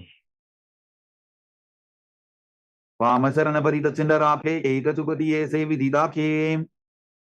Santathunasana. Now maintain the same position, but shift your gaze towards the tip of your nose and embody tranquility and an unshakable nature.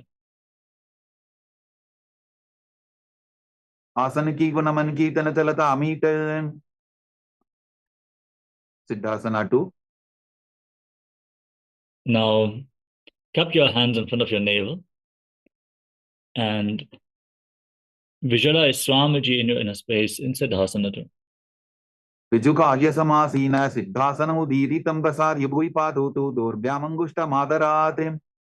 Bandhayonyasana. Now set the Sankalpa to manifest through the womb of creation.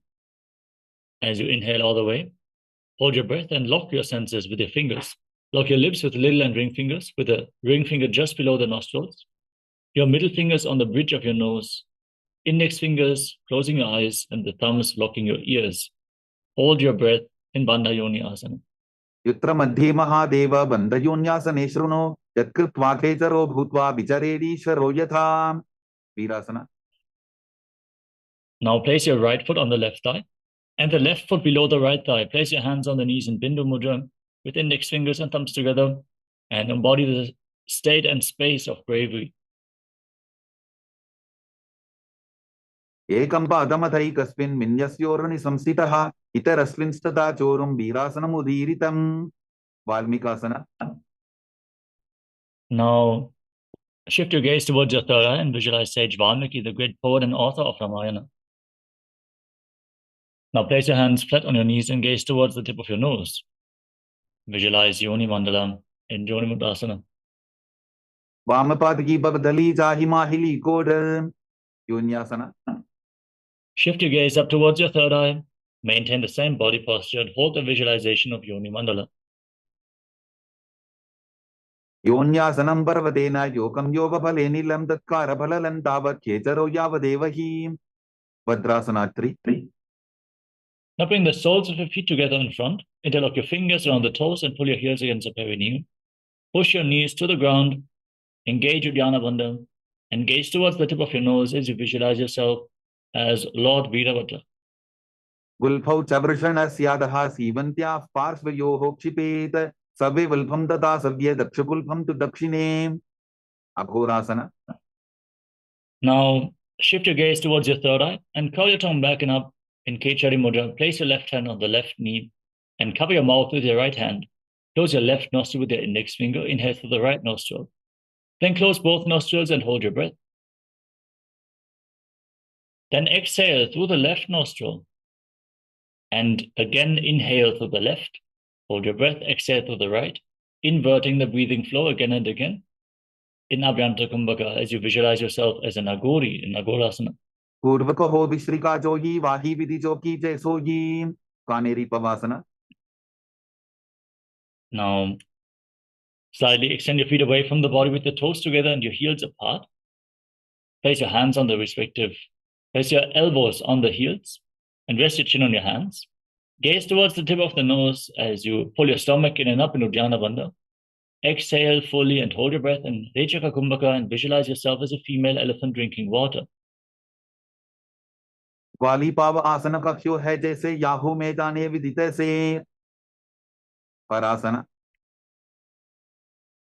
Now, scoop your feet, your hands below the feet and interlock your fingers in front. Lift your feet off the ground and gaze towards the tip of the nose. Balance as you visualize Swamiji in Parasana.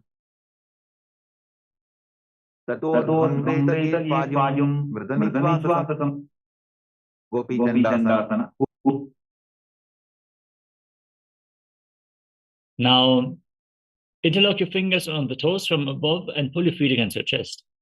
Fix your gaze at the tip of the nose and embody the state and space of a king in Gopi Chandasana.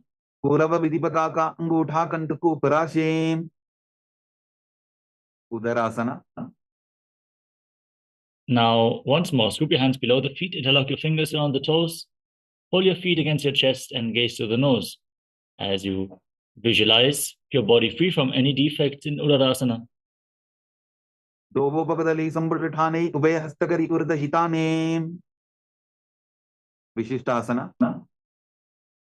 Now lift your feet up higher in front of your face as you visualize yourself excelling in everything.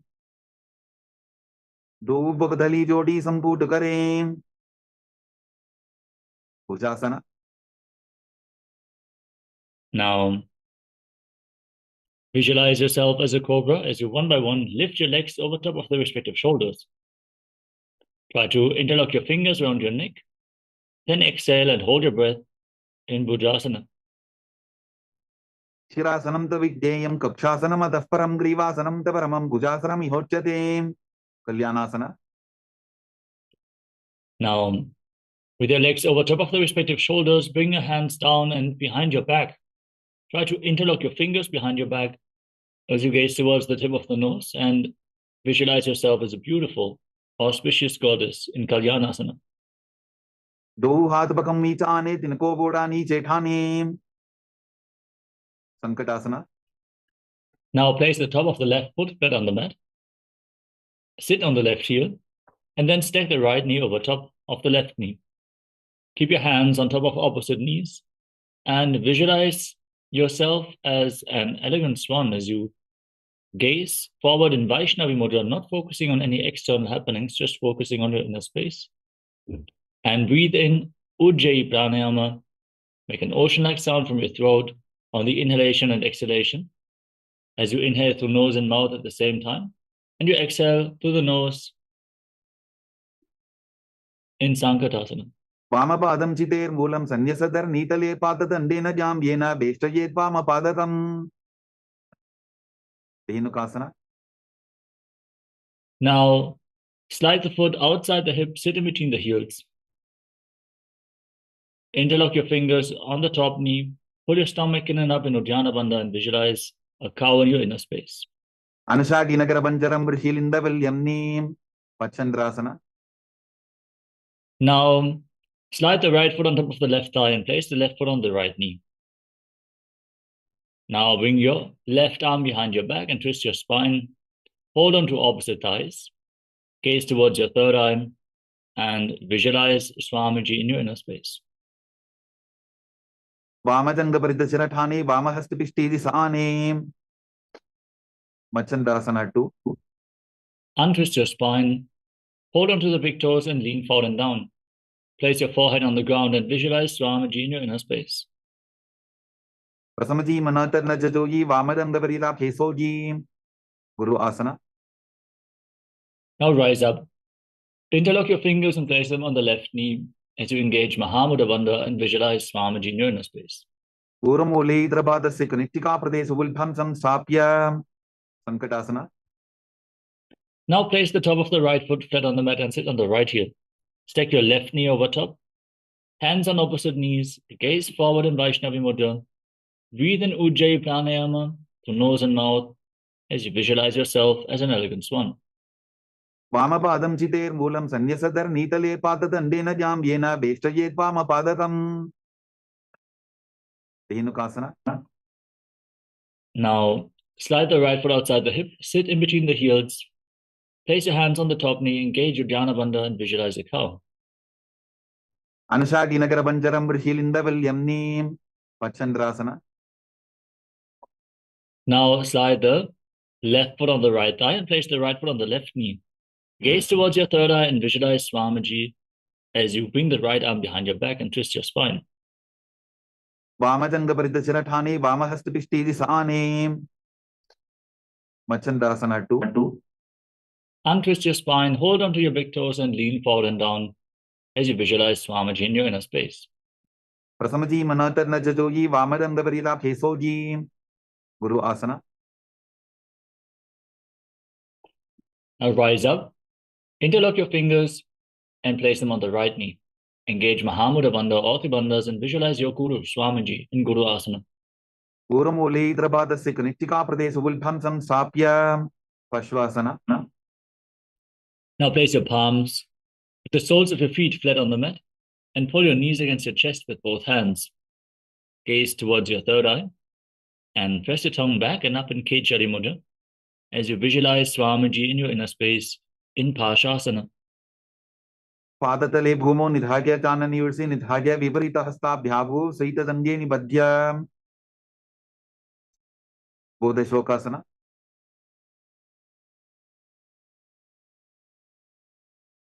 Now hold on to opposite wrists with your hand and rest your chin on the knees, gaze towards the tip of the nose and visualize yourself residing in an abode of bliss as you curl your tongue back and push it up in Kechari Mudra and Bodhashokasana. Dogo Bagdali Bhuparidare Kormashli Sekare Kurakatasana.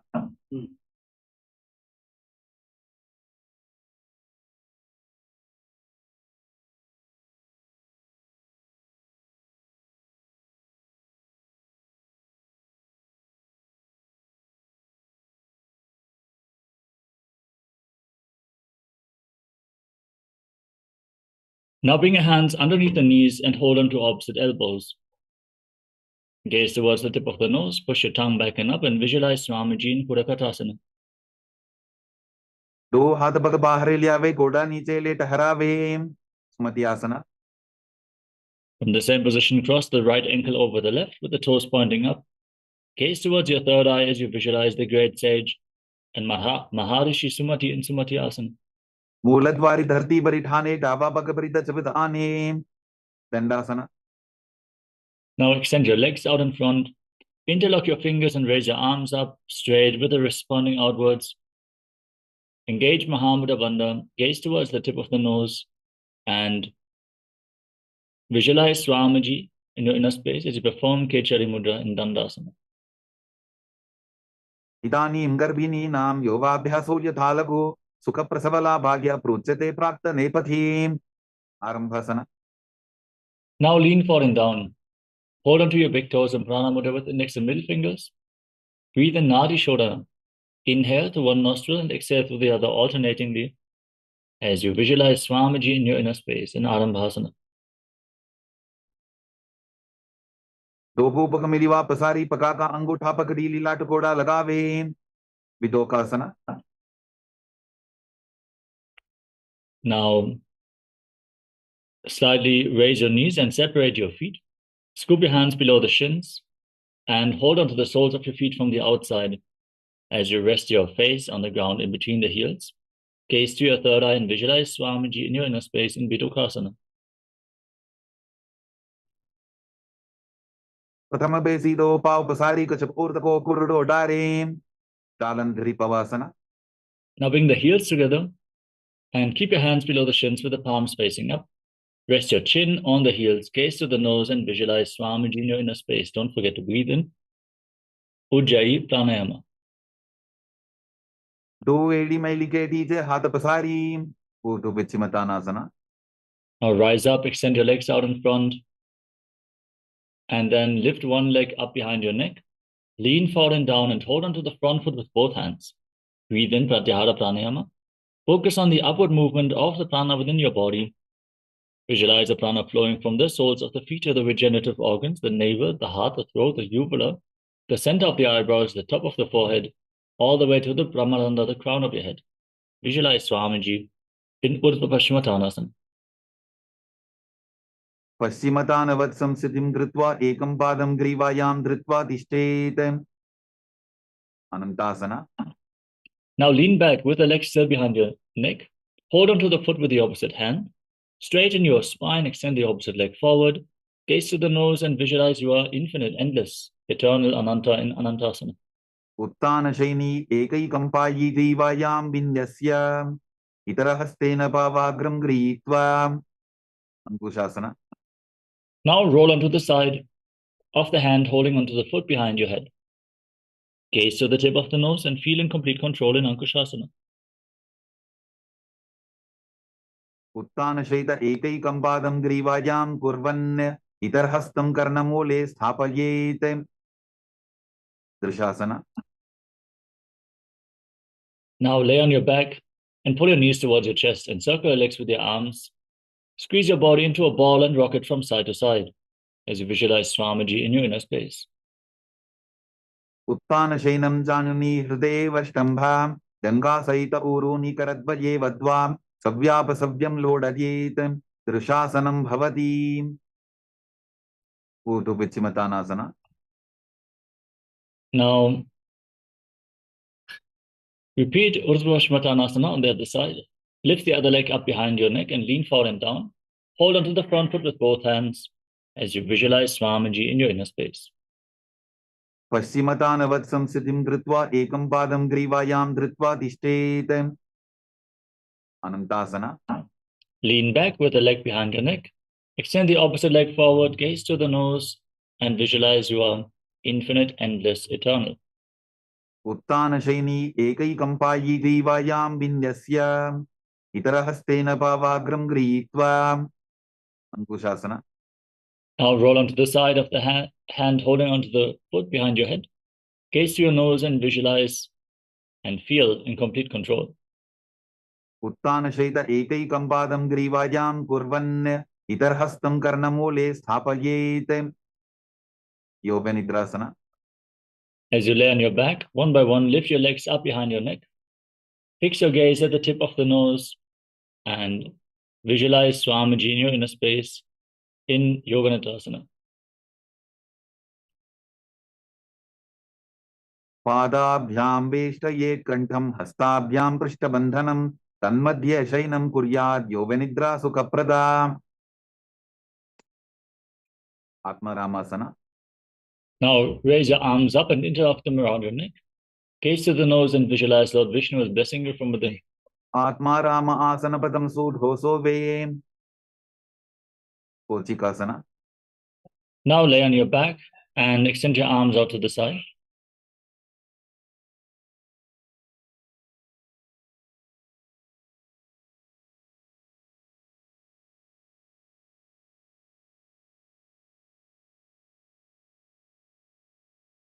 Now put your knees to your chest with the soles of the feet facing up and extend your arms out to the side. Gaze towards your third eye and visualize Swamiji in Kochikasana. दो हाथ सीधा सा करें तिनसो ube Sapa करें जठर परिवृत्ति. As you lay on your back with your arms extended out to the side, drop the left knee to the side and extend the right leg straight down. Then bend both knees to the left.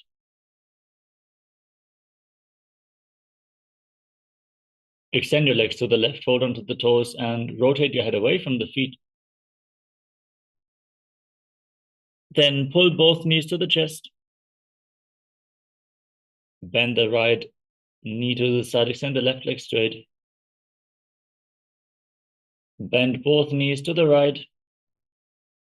Rotate your head away from the feet as you extend your legs out to the side and hold onto the toes with the hand and visualize Swamiji in your inner space. परिवृत्ति कुक्षि भागे त्रिदाहि परिकीर्तितः बद्धपूर्णं सुप्तपूर्णं ऊर्ध्वपूर्णं अथापि च. द्वन्द्वपीठासना. Now place your feet flat on the mat. Keep your knees raised. Hold onto your ankles with your hands. And push your hips off the ground. Lock your throat and hold your breath in Mocha Kumbhaka as you gaze through the nose and visualize yourself as sturdy as a bridge. Pratikriyayutam dvandvapija sarvabalappradam garbhininam durbalanam idikargi jagadanun. Paryankasana. Now bring your arms up over top of the respective shoulders. Point your fingers to your feet and push your hands into the ground. Lift your body off the mat. Raise your hips up high. Breathe calmly through your nose in Sahaja Kumbhaka as you visualize yourself as sturdy as stone furniture. Uttanashena mastatalabhyam bhumim mashtadhyam padatalabhyam bhumim dhritva. Shottanasana. Lay down flat. On your back, pull your knees towards your chest with the hands on the respective shoulders. Move your legs in a circular motion as you visualize yourself as a dog playfully rolling around on your back.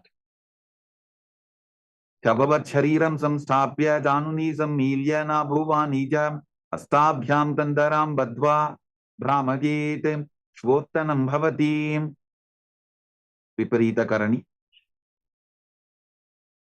Now, as you lay on your back, kick your legs and your hips off the ground. Point the toes to the sky.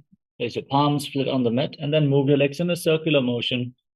Visualize Swamiji in your inner space in Viparita Karani.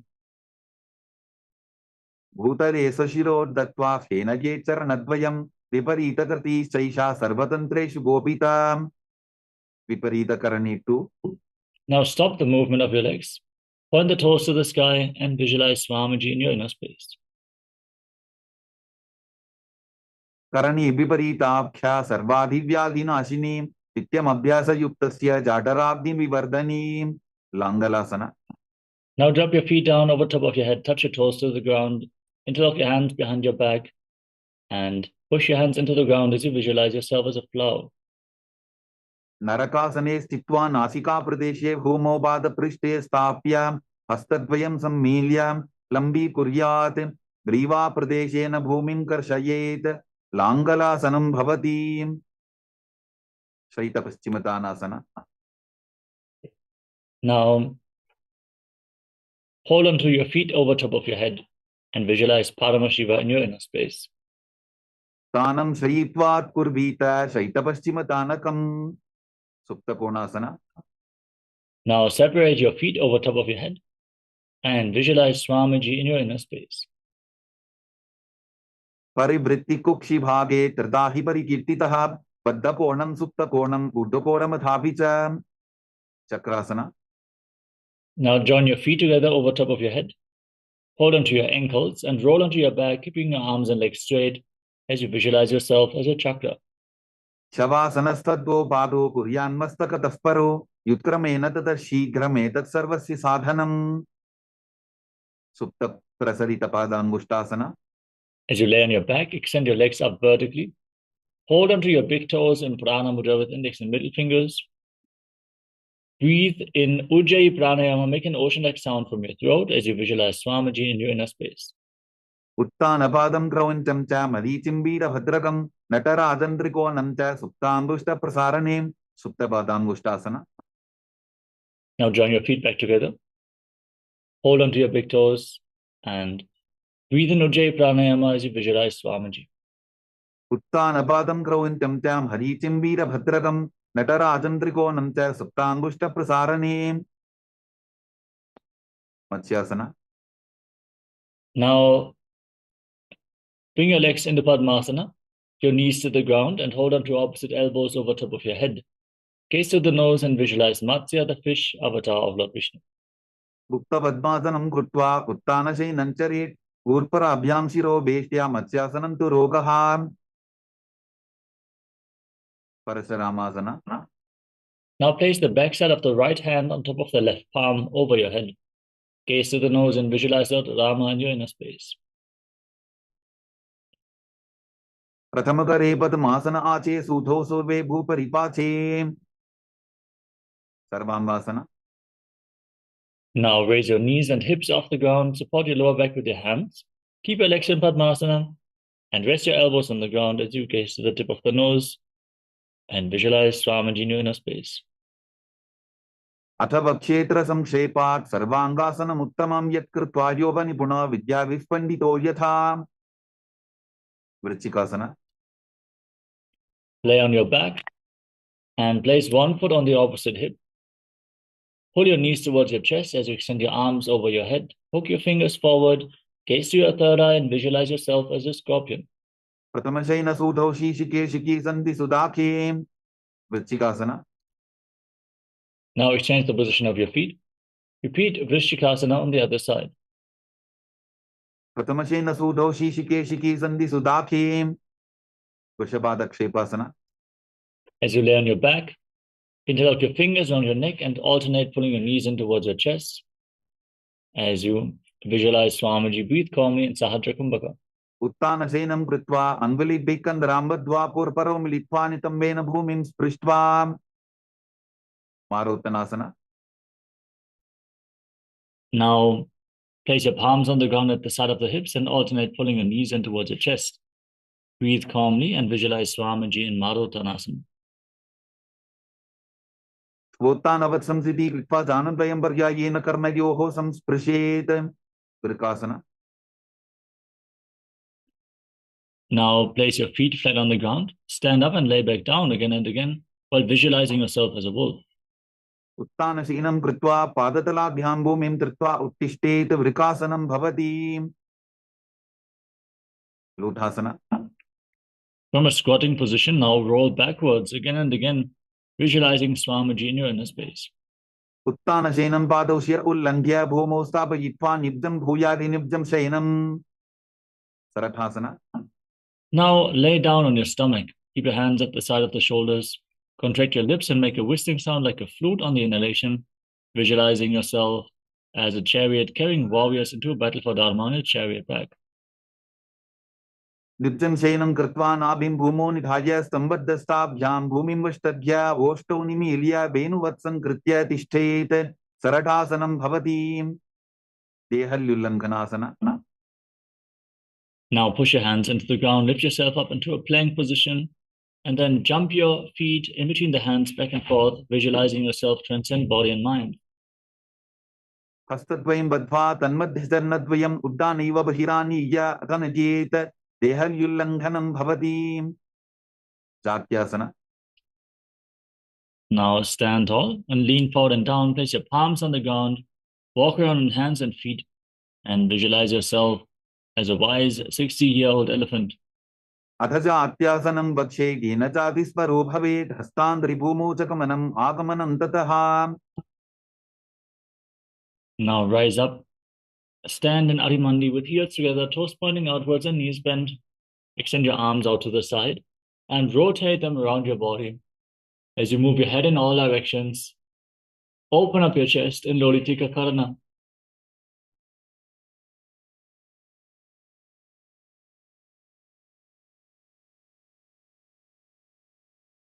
Now tie your feet with a rope if you have one available.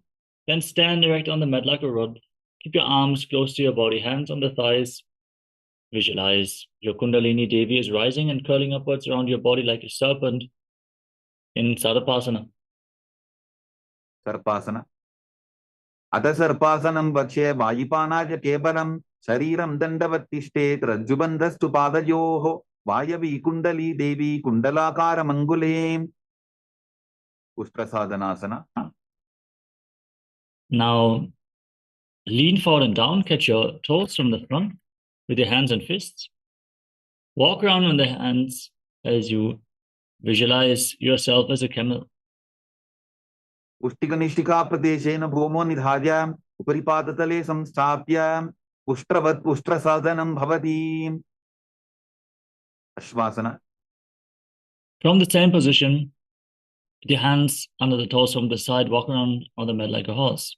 Ushtikanishtika pradeshena bhumo nidhaya uparipadatale samstapya ashvavat shariram chalaniyam ashvasanam bhavati. Kapotanitakasana. Now interlock your hands behind your back and lean backwards. Push your hips forward, tilt your head back, breathe deeply and visualize yourself as a soaring bird diving. पादतले भूमौ निधाय पृष्ठिभागेन हस्तो जङ्घापर्यन्तं नीत्वा कपोतनिटकं भवति खड्गासना. Next up is the Talapushpa Putam Karana. Stand in Arimandi. Join your palms in Namaskara Mudra and bow down to one side. Raise the respective heel and open up your palms on both sides again and again. Visualize yourself offering a bouquet of flowers to Paramashiv.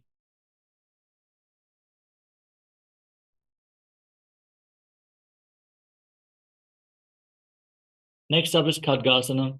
Now lay down on your stomach, then jump your feet up towards your hands and stand with your hands slightly extended in Namaskara Mudra, resembling the horn of the rhinoceros. लुचसरतमासनं कृत्वा पादतलाभ्यां भूमिं वष्टभ्य उत्तिष्ठेत खड्गासनं भवति उत्थानोत्थानं. Now sit down or squat down as low as possible, gaze to your nose and visualize Swamiji in your inner space. पुनः पुनः उत्थातव्यम् असितव्यम् इति उत्थानोत्थानं भवति कुशलासना. Now raise your arms up and jump repeatedly, visualizing yourself as a mace. सरलं स्थित्वा ऊटम्बाहुनयेत् वारं वारम् उड्डानं कृत्वा नयेत् कुशलासनं भवति शीर्षकासना. Now pull one foot towards your chest, sit down and stand back up, alternate on both sides as you visualize Swamiji and gaze to your nose.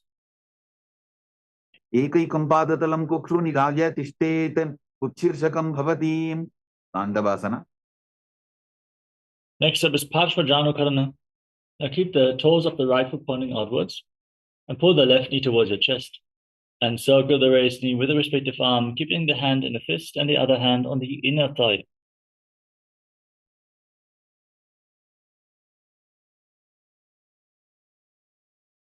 Moving on to Tandavasana. Now extend the left leg forward, extend your arms as well. Sit down and stand back up. Visualize yourself as dancing as Lord Shiva. एकेन पादेन स्थातव्यं ताण्डवासनं भवति ब्राह्मणासना. Now lift the left foot towards the inner right thigh. Keep your hands at the side of the knees. Visualize Lord Brahma is blessing you from within in Brahmanasana. ब्राह्मणासनमावक्ष्य यत्कृत्वा ब्राह्मणो भवेत् एकपादमरो दत्त्वा तिष्ठेत् दण्डाभृतर्भुवि गर्भासना 3. Now bring the left leg over and around the right knee. Tuck the toes behind the calf. Join your hands in Namaskara Mudra as you bring the left arm below the right, and then visualize yourself as Lord Garuda. उत्तानकूर्मपीठं च संहत्कारुणमेव च पाताय दिनं गोमुखं च भारद्वाजं त्रिविक्रमम् एकपादासना. Now place the left foot on the right thigh. Keep your hands on the knees and visualize Swamiji in your inner space. दक्षाङ्घ्रिं वामपादस्य जङ्घोपरि निधाय च ध्रुवासना. Now hold on to the big toe of the left foot and extend the leg out to the side. As you rotate quickly on the standing leg, visualize yourself as the North Pole Star in Dhruvasana, the Pole Star posture. एकेन हस्तेन दण्डरूपस्य एकस्य पादस्य भ्रं धृत्वा इतरपादतलं भूमौ निधाय त्वरया भ्रमणं कर्तव्यं ध्रुवासनं भवति त्रिविक्रमासना. Now lift one leg up behind your neck. Stand tall, sit down and stand back up. Perform the 3 steps of Lord Vishnu as you visualize Lord Vishnu is blessing you from within. ग्रीवायां पादं संस्थाप्य स्थातव्यम् उत्थातव्यं त्रिविक्रमासनं भवति. Next up is the Parshvajanukarana. On the other side. Now raise the right knee towards your chest. Keep the toes of the left pointing outwards and circle the raised knee with your hand, the left hand on the inner thigh.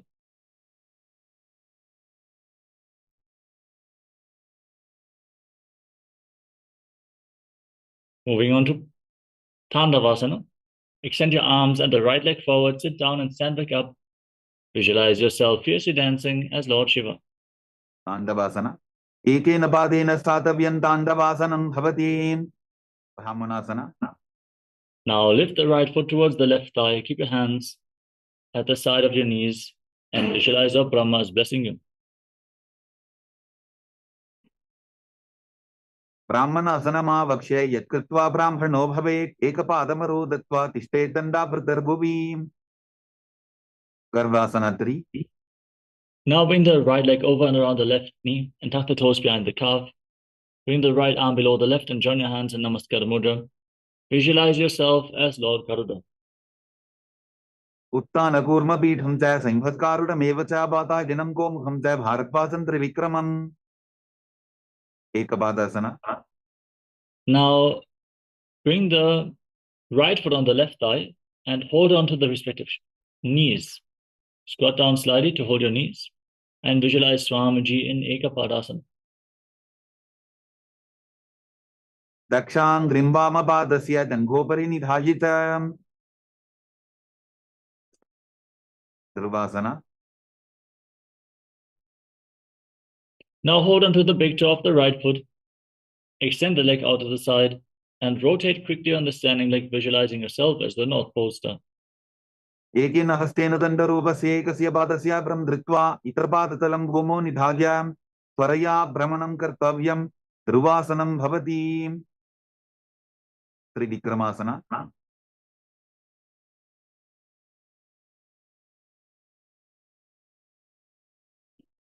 Now lift the right leg up behind your neck. Stand tall, sit down, and stand back up. Perform the 3 steps of Lord Vishnu. Visualize Lord Vishnu is blessing you from within.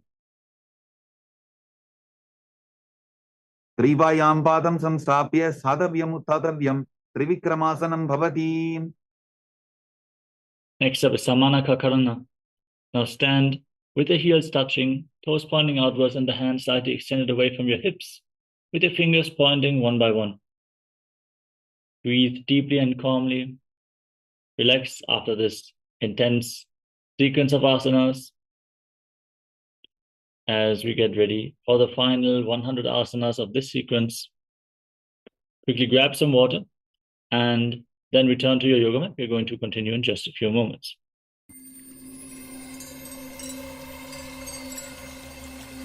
I welcome you all with my love and respect. Let you all open all your 3 eyes. Om Nityananda Paramashivoham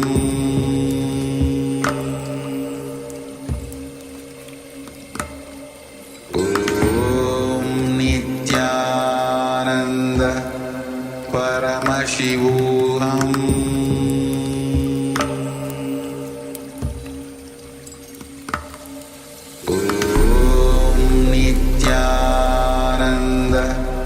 Paramashivoham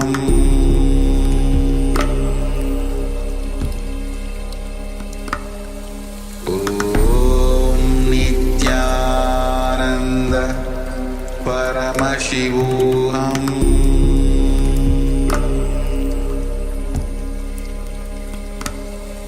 Om Nityananda Paramashivoham.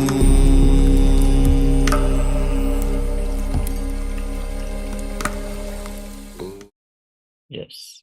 Now, please return to your yoga mat as we are going to continue with the next asana of the sequence, Korak Anjali Asana.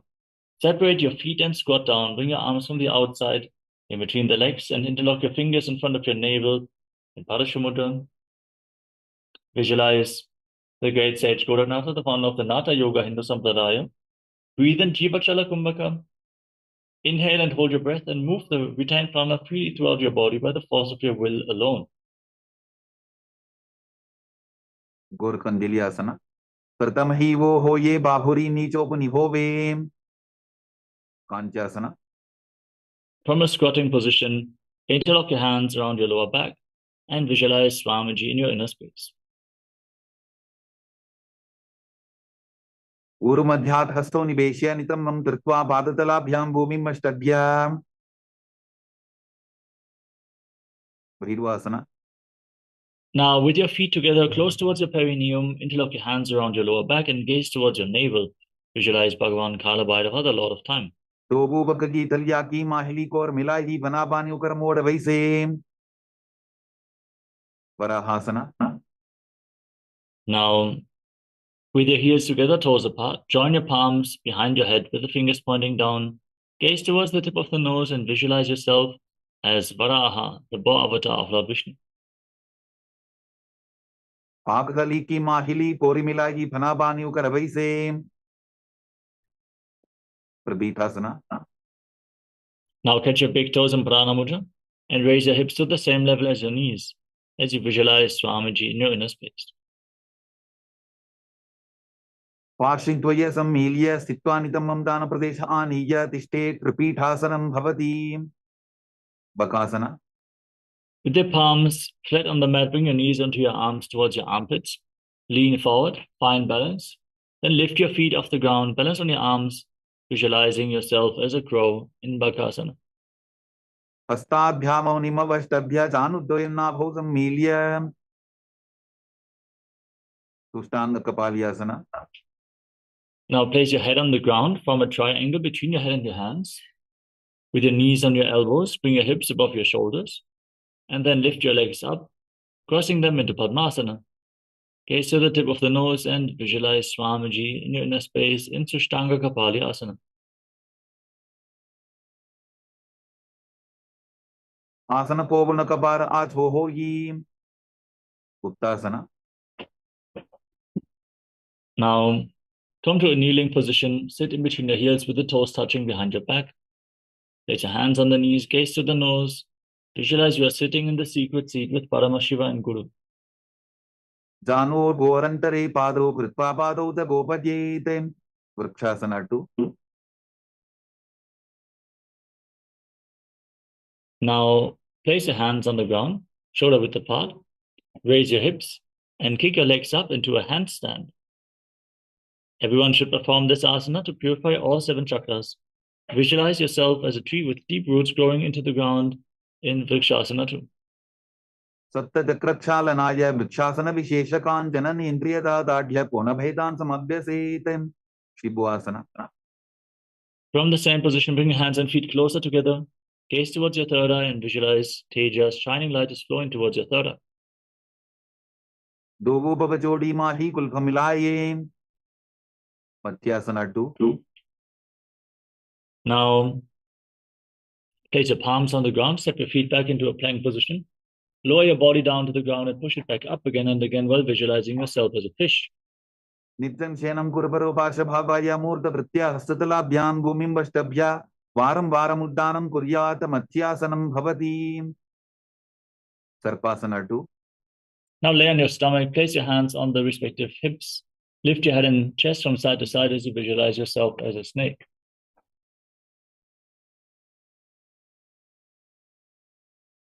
Diddham Shenam Krutva Hastonitamam Samstapya Padoti Ki Kritya Sammilayan Purasasantavyam Sarpasanam Bhavati Nidalambanasana. Now place your elbows on the ground in front of you, rest your chin on your hands, and feel self-supported and completely independent with the top of your feet flat on the mat in Nidalambanasana. Karabhyam Bandasam Krutva Tishte Kurpara Yasudi Mukhamunnamanutchayi Niralambana Masanam Niralambana Yogi Syan Niralambana Masanam Niralambana Dhyanam Niralambana Masanam Satrasana. Now place your palms flat on the ground. Bend your knees, lift your feet, straighten your arms, bring your upper back and feet close together as you visualize yourself as an umbrella protecting your Guru from the sun rays. Ardhyasanau Stitva Astadaladhyam Bhumi Mashtadhya Unnajati Satrasanam Bhavati Vidrasana. Now place the top of the feet flat on the mat and sit on the heels. Extend your arms out in front and place your forehead and your palms on the mat. Gaze to the nose and visualize yourself as Vajra, the weapon of Indra, symbolizing your indestructibility. इदानीं गर्भिणीनां योगाभ्यासो यथा लघु सुतप्रसवलाभाय प्रोच्यते प्राप्तनेपथि दण्डबद्धभरद्वाज वीरभद्रसमानितो आसनानि सदा पुर्या सुदीर्घैरे च पूरपैः वेशासन. Now raise your hips up with your hands on the ground and alternate striking the ground with your hands as you visualize yourself as powerful as a ram. Gudasana samsito ekam bahum bhomo taladyetem veshasanam bhavati. Adasana. Now with your hands on the ground, kick your legs up and lower your face down towards the mat slowly. Feel yourself become free of all inhibitions. Visualize yourself as unborn, existing for all eternity. Gudasana samsito bhadatay mantrale kritya vastakena bhumin sprashyet. Dhanantarasana. Now come to a kneeling position. Pull your feet in towards your perineum with your hands and then place your hands on the knees. Gaze to your nose. Visualize Swamiji and breathe in Ujjayi Pranayama through nose and mouth in Dhanantarasana. पूर्व विधि परिहाताब्दी काकसीचो फना शरामोड़ी पता की अंगुली अग्रिमेर लगावे.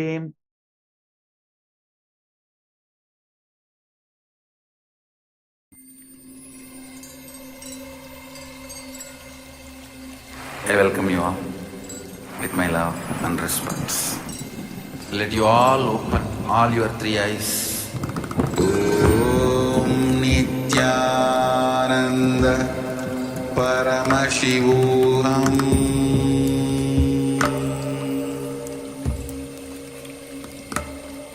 Om Nityananda Paramashivoham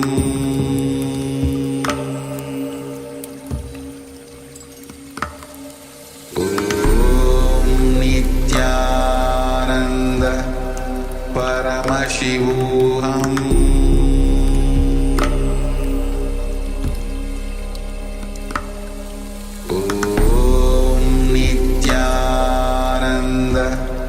Paramashivoham Om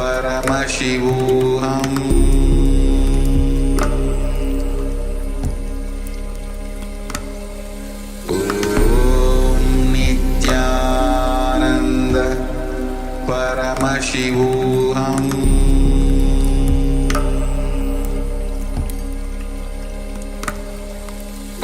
Om Nityananda Paramashivoham Paramashivoham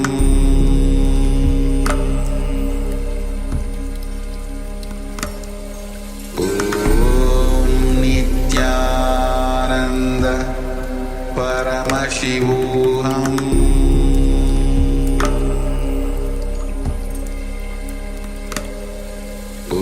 Om Nityananda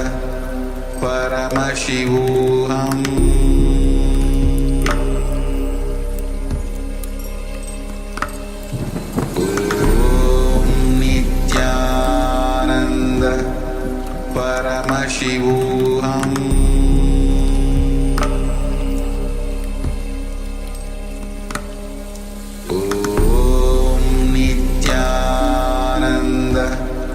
Paramashivoham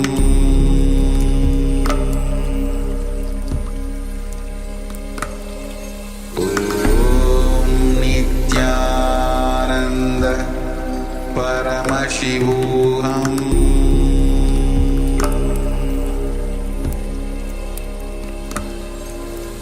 Om Nityananda. Yes, Nityananda, we are back. Let us now move on to the next asana of the sequence, which is the Angamotanam. In a kneeling position, with your feet close to the perineum, interlock your fingers and extend your arms out in front. Move your arms up, down, left, right, in all directions as you give massage to various different joints and muscles of your body. Then interlock your fingers behind your back and repeat the movement as you visualize Swamiji in your inner space.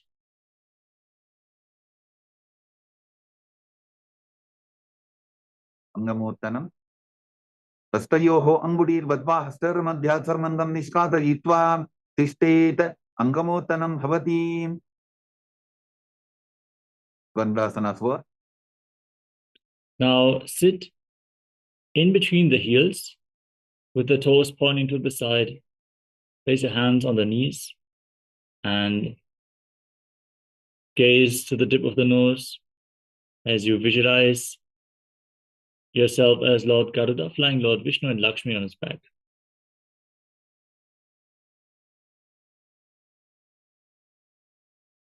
Jangorubhyandhanam pidya starakajyodvijanuna janu parikaradvandva garudasanam uchyate. Ananda Mandirasana. Now, join the soles of the feet together behind your back with the toes pointing backwards. Separate your knees wide apart and hold onto your ankles. Try to sit down on the ground in front of your feet.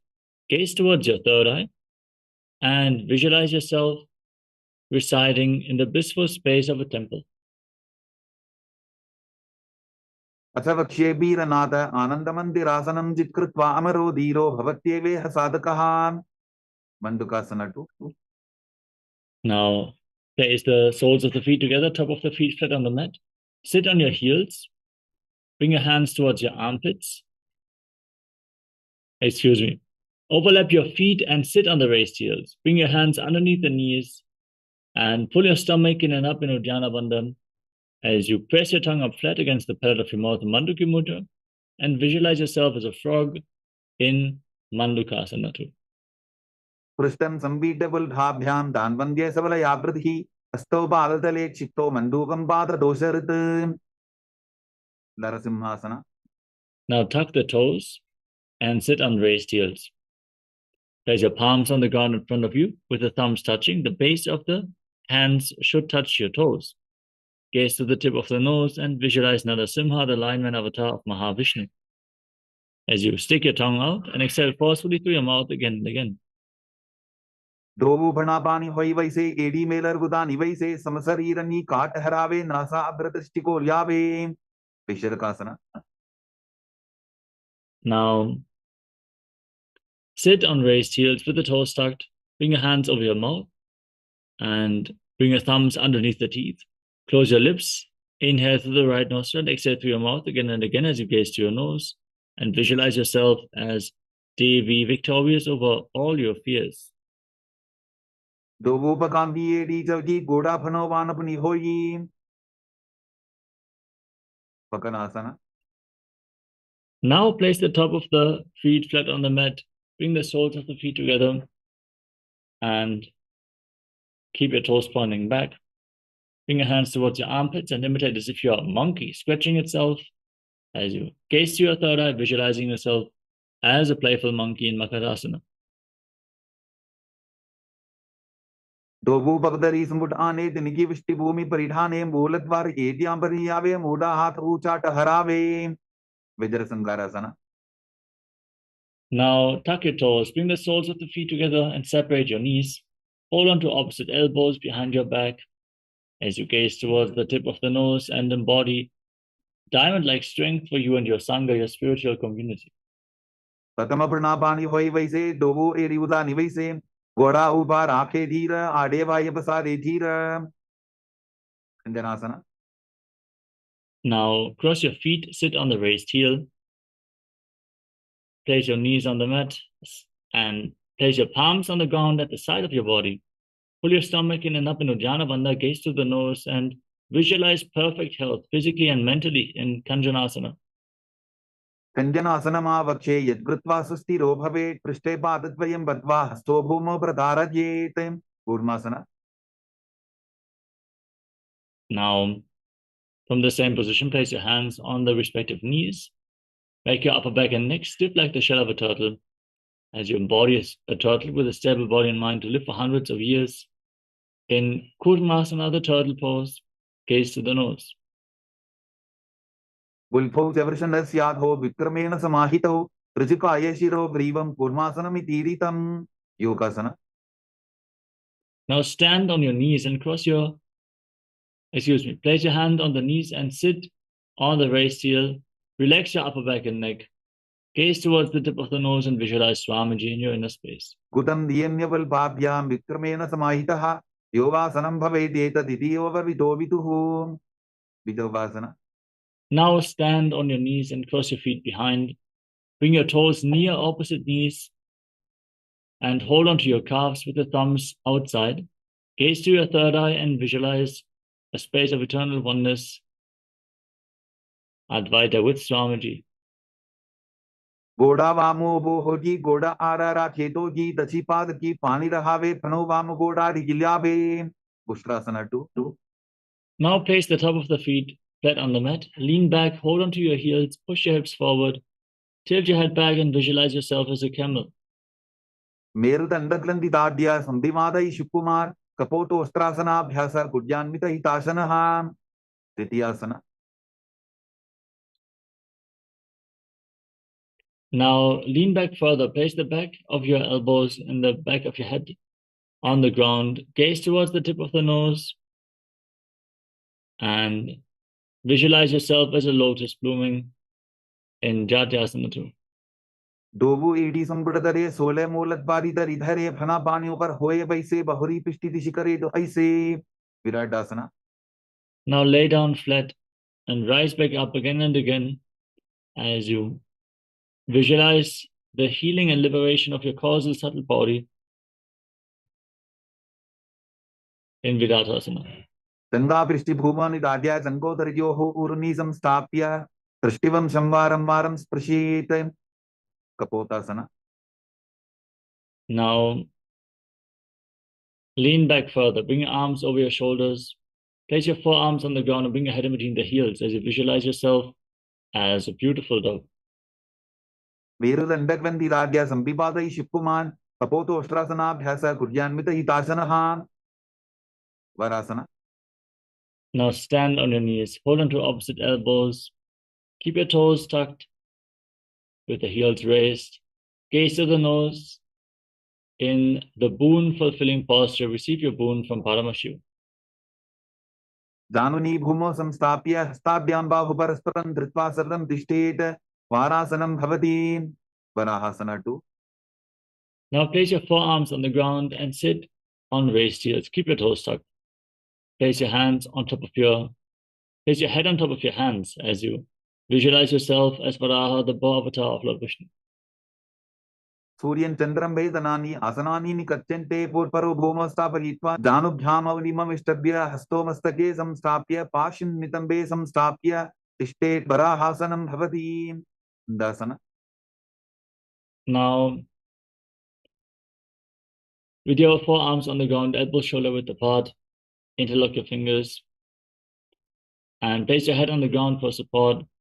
Lift your hips up straight and gaze to the tip of the nose as you visualize yourself as a lob tree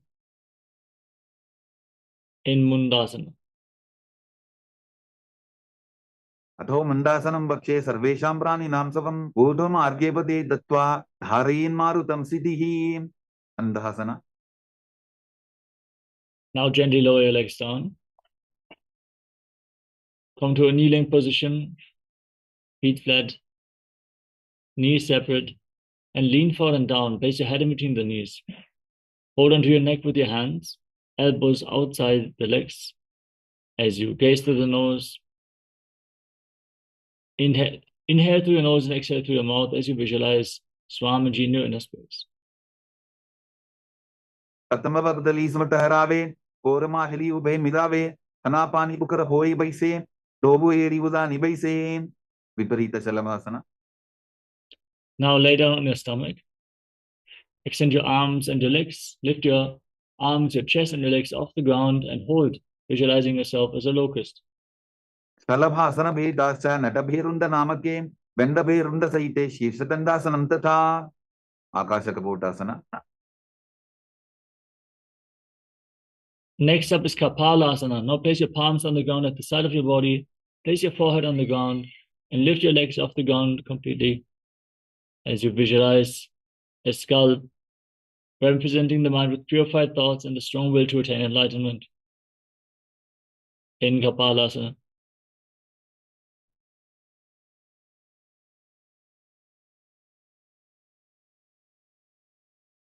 Next up is Akasha Kapotasana.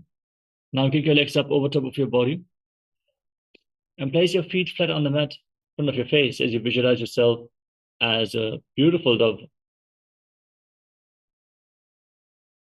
उष्ट्रासने स्थित्वा चरणौ भूमेरुत्थाप्य मस्तकोपरि नीत्वा पृष्ठप्रदेशनं भूमौ स्थापयेत् आकाशकपोटं भवति.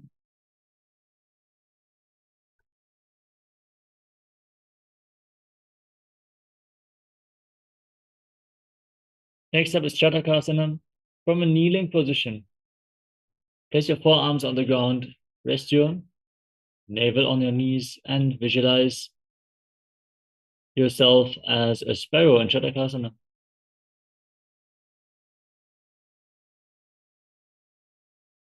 चटकासना पूर्वरपद्यन्तौ हस्तौ धरावोल्टभ्य जानुनी नाभौ संकुञ्ज्य. वृश्चिकासना 2. Now, with your forearms on the ground, kick your legs up over top of your body, bend your knees, and try to touch the back of your head with your feet as you visualize yourself as a scorpion. विच्छेव पुच्छप्रतिमाङ्घ्रिपार्ष्णि धृत्वा सशीर्षे शिवकं विधार्यको यत्रेति सन्तिष्ठति साधकस्त्वं विशावहं वृश्चिकसंयमासनं. पुरुषासना. Now, lower your legs down, come to a kneeling position. Sit on the right heel and keep the left foot outside the hip. As you place your hands on the mat in front of you, forcefully inhale through your nose. Hold your breath for a short while and then again exhale through your nose. And gaze forward in Vaishnava Mudra as you visualize yourself as a bull. Forcefully inhale through your nose. Hold your breath for a short while and then exhale fully in Antaranga Kumbhaka in Vrishasana. यान्विपुल्भेपादमूले वामभागेपदेतरं विपरीतं स्पृशेत् भूमिं वृषासनमिदं भवेत्. लोलासना. Now place your hands on the ground and cross the toes of the left foot over the right. Lift your entire body off the mat as you balance on your arms in Lolasana. लोलासनं तथा पुर्यात् वायुलोलापघातनात् स्थिरवायुप्रसादेन स्थिरचेता भवेत् धृतं. वृषासना. Now sit on the left heel and keep the right foot outside the hip. Hands on the ground in front of the knees. Gaze forward and visualize yourself as a bull. यामिपुल्भेपादमूले वामभागेपदेतरं विपरीतं स्पृशेत् भूमिं वृषासनमिदं भवेत्. बालवनासना. Now place your right foot flat on the mat and raise your knee up towards your chest. Tuck the toes of the left foot and sit on the left heel. Keep your hands on the knees and visualize Palagunahai, one of the 84 siddhas in your inner space. आसन covid दरबिकार जागी. ग्रहासना. Now stand up and squat down. Bring your arms through the legs and hold on to your ankles from the outside as you visualize yourself as the entire planet in Grahasana. अददे भूमौ संस्थाप्य जानुमध्ये पूर्वरौ स्थाप्य हस्ताभ्यां गुल्फप्रदेशो धृत्वा तिष्ठेत्. ग्रहासनं भवति. बालवनासना. Now tuck the toes of the right foot and sit on the right heel. Place the left foot flat, knee against the chest, hands on the knees. Gaze forward as you visualize Palagunahai. आसन covid दरबिकार जागी. उत्कटासना. Now step both feet in and sit on raised heels with your knees together. Hands on the knees and visualize Swamiji in your inner space. इजास् पिजौ स्तीयत पूर्वजानु यत्रासने पादतलद्वयो परि. वज्रसंगारासना 2.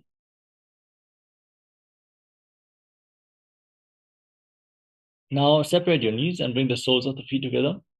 Hold on to opposite elbows behind your back as you visualize Swamiji in your inner space. प्रथम बना पानी होए जैसे दोबू eighty बुदानी वैसे गोडा ऊभा राके टीया आडे वाय पसारे धीर. अनिलासना. Now squat down, place your palms on the mat and step your heels onto the back of your hands. Gaze to the nose as you visualize you are able to live off of air alone. दो हाथ भूमि पर ठाने तहुनी जाड़ी नाभि लगाने फना दो ऐसे विधि करे पृष्ठे हथेलियां की परिधरे पादुकासना. Now, place the back of your hands on the feet and walk around on the mat, visualizing that you're wearing padukas walking across India. हस्तुतरयोः पादतले कृत्वा तिष्ठेत् गच्छेत् पादुकासनं भवति. कुक्कुटोड्डानासना. Now place your hands on the ground and kick your legs up and let them fall back down again and again as you visualize yourself as a rooster. हस्ततले भूमौ कृत्वा पादतले च ऊर्ध्वमुड्डानं कृत्वा भूमौ पतेत्. विपरीत नृत्यासना. Now, with your hands on the ground, raise yourself up into a handstand and dance around on two hands. हस्ततलाभ्यां भूमिं वष्टभ्य ऊर्ध्वपादाग्रे कुर्वन् हस्ततलाभ्यां नर्तनं कर्तव्यं. विपरीत नृत्यं भवति. कुञ्जरासना. Now come to a standing position with your feet separate, lean forward and down. Place one hand on the ground, the other hand to your ear as you visualize Swamiji in your inner space. अथ वक्ष्ये महादेव कुञ्जरासनमुत्तमं करे नैकेन पादाभ्यां भूमौ तिष्ठे शिरकरः. कुञ्जरासना. Now, exchange the position of your feet. Repeat Kunjarasana on the other side. अथ वक्ष्ये महादेव कुञ्जरासनमुत्तमं करे नैकेन पादाभ्यां भूमौ तिष्ठे शिरकरः. पदम्बासना. Now, squat down with your heels together close to your perineum. Hold onto your ankles and balance on your heels. Visualize yourself as a kadamba tree, a pious tree that promotes a long life.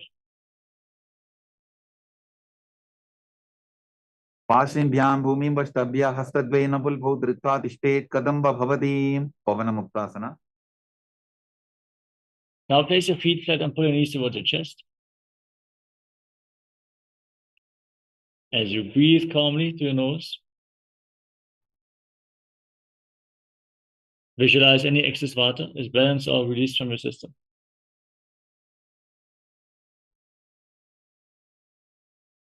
द्वयोस्तु पादयोः पाणिं लात्वा सुस्वनितम्बके जानन् वक्षसि सादर्बभ्रतीकरवन्दनैः. चकोरासना. Now, lift one leg up behind your neck. Place your palms on the ground and then lift your entire body off the mat. As you gaze to your third eye and visualize yourself as a powerful source of energy. पूर्वतानं तदस्पादपीठं भद्रासनं तथा चकोरक्रौन्तशलभभुजङ्गमपि वृश्चिकम्. Dhanurasana 2. Now, hold onto your big toes in Prana Mudra. Pull the left foot towards your ears if you're pulling a bowstring. And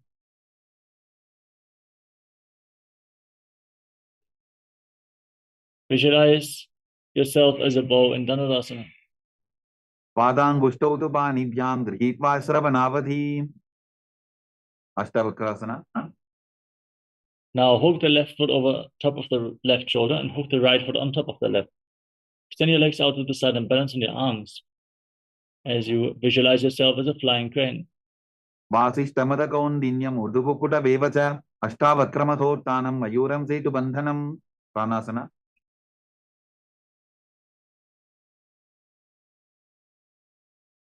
Now bring the right foot on top of the left palm.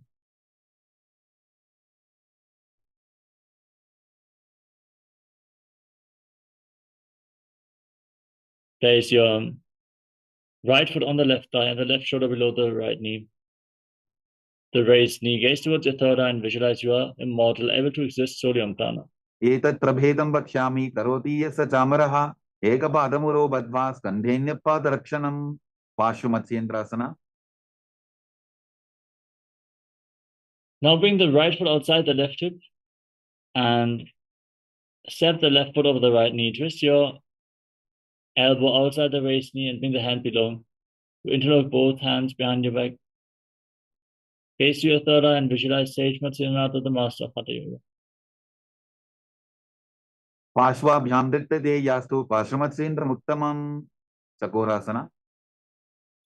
Now lift the other leg up behind your neck. Place your hands on the ground. Extend the opposite leg forward. Push your hands into the ground and lift yourself off the mat as you gaze to your third eye and visualize yourself as a powerful source of energy.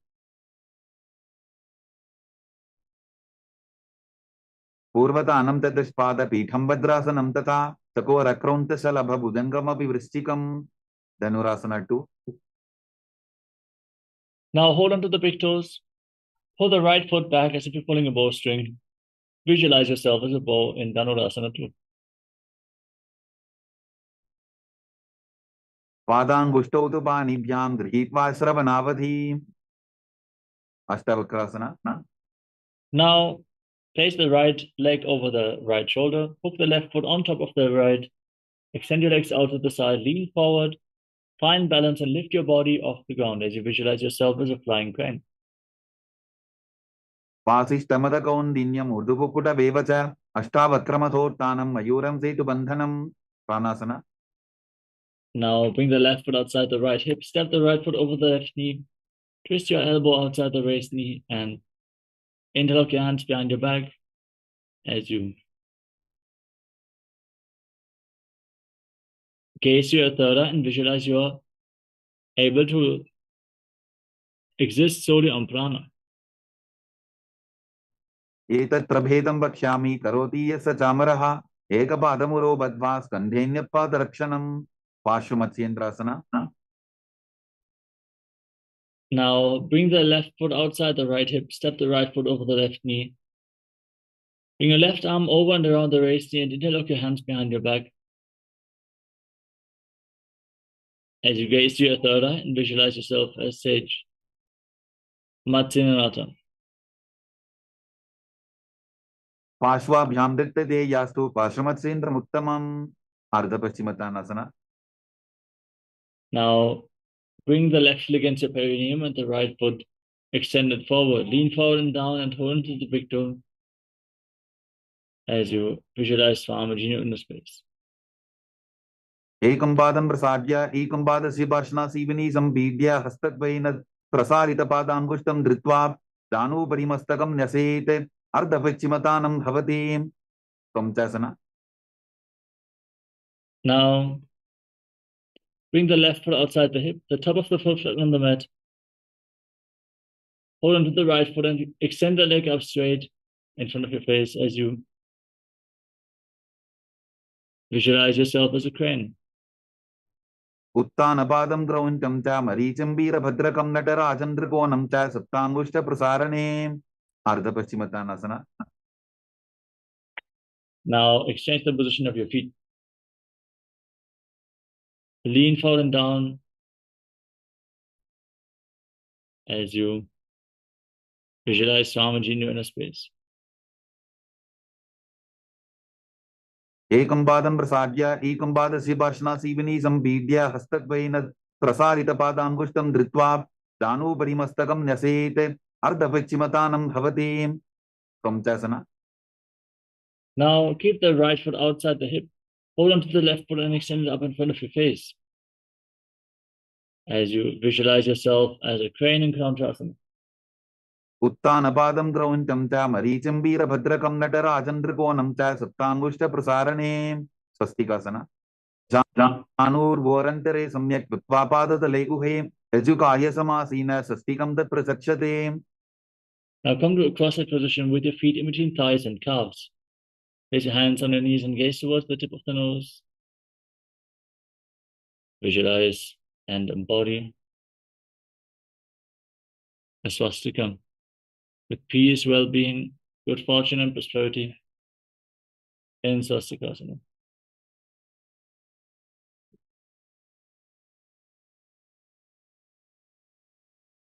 Gorakshasana.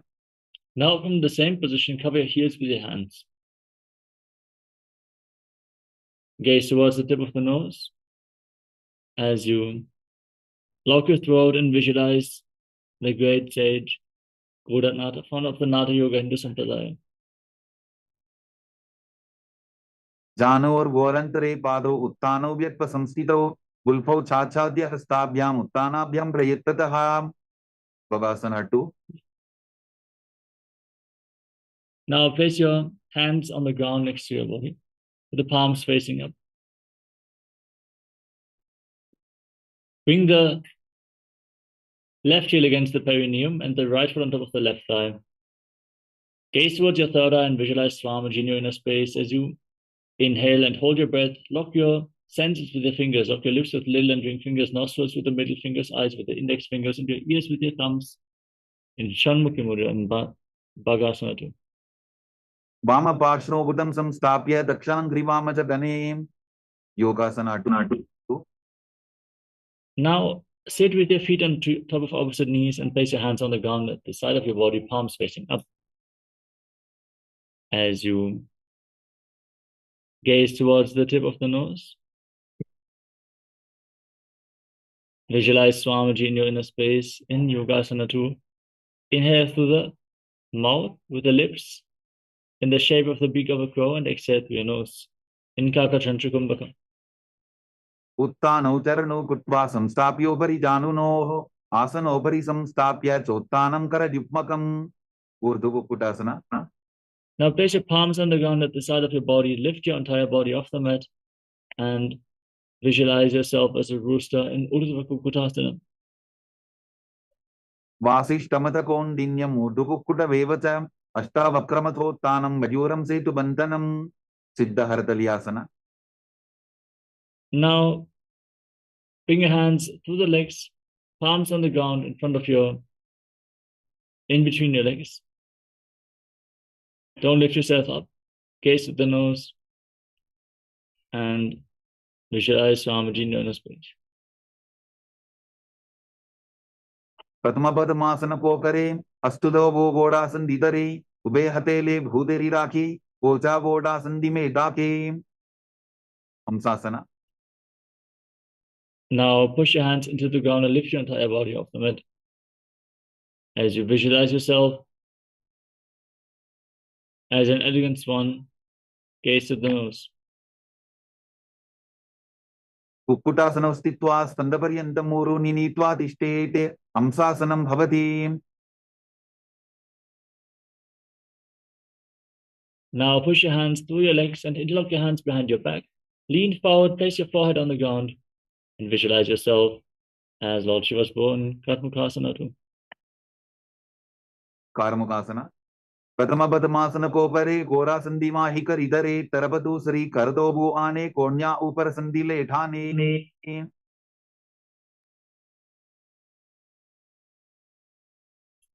Now come to the front of your yoga mat.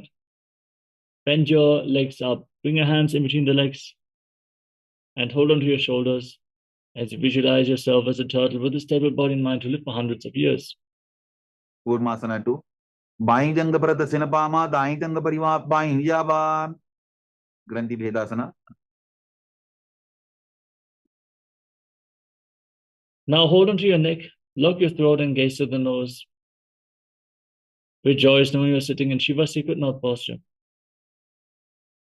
Atha Bakshay Neelakantha Granthi Bhedasanam Shubham Nyatva Rudra Bhave Chipram Sukshma Vayuni Shevanate. Uttana Kurmasana. Now roll onto your back as you gaze to the nose and embody a turtle laying on its back.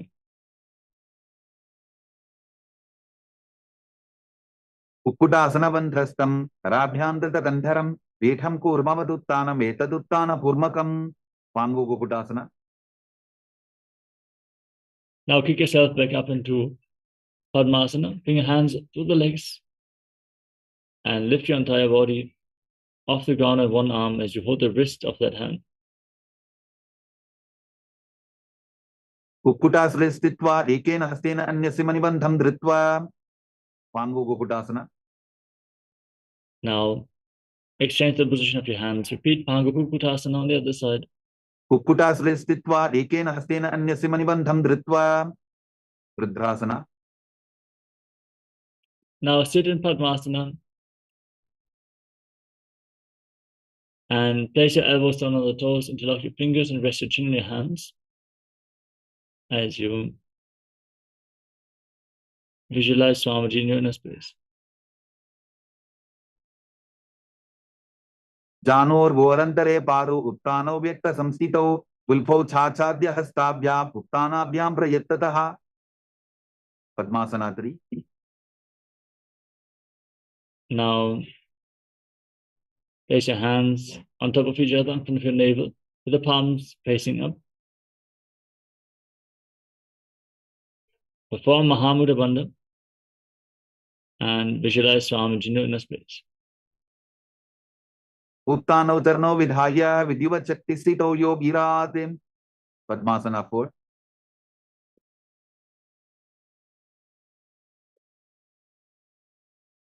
Now place your hands flat on your knees and gaze to the nose. Visualize Paramashiva in your inner space in Padmasana 4. एतत् पद्मासनं कुर्यात् प्राणवायु प्रसिद्धये शुभासनं सदा ध्यायेत् पूरयित्वा पुनः पुनः Karmukasana 2. Now keep your left hand on the left knee and push it down to the ground. Keep your right hand in Prana Mudra and hold on to the respective big toe. Hold the foot behind and visualize yourself as Pinaka Lord Shiva's bow. अधान्यासनमाभक्ष्ये योगपूरकरक्षणात् कृत्वा पद्मासनं पाद अङ्गुष्ठतङ्गयोस्थितं Karmukasana 3. Now, from Padmasana, with your feet close against your body, cross your arms behind and hold on to opposite big toes in Prana Mudra. Engage Mahamudra Bandha, engage to your nose.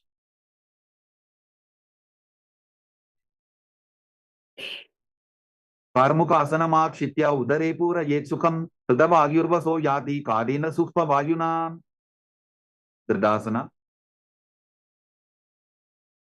Now raise your head, gaze towards your third eye and visualize the power of Paramashiva's text. Paramashiva's third eye, destroying anything you come across in Dridasana. पूर्वभ्यामुपरि स्थाप्य पादयुग्मं प्रयत्ततः दक्षिणं सव्यदेशे च सव्यं दक्षिणदेशके Magrasana. Now roll onto your back. Keep your arms and legs crossed as you gaze to the nose. Breathe calmly in Nagrasana. प्रथम पद्मासन कोठाने दोहु हाथ पाछाने आने पाद अंगूठा पुकरे आनी सोबई कहुन्या पुल्या पानी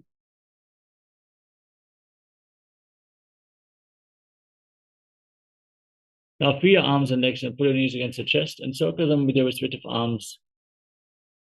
Bring your chin to the knees and squeeze your body into a ball. कंदुकासन वेत्रासने स्थित्वा हस्तपादान् निष्कुष्य ऊर्ध्वं दध्येत् पृष्ठवंशेन भूमिं पोतयेत् कंदुकासनं भवति ऊर्ध्वपवनासनं. Now lay on your back with your feet flat. Interlock your hands around your neck and gaze to the nose as you breathe calmly through your nose. प्रथमे सूदो San करावे गोडा उभा राशि मिलावे उल्फमा हिला अंगुष्ठतोजी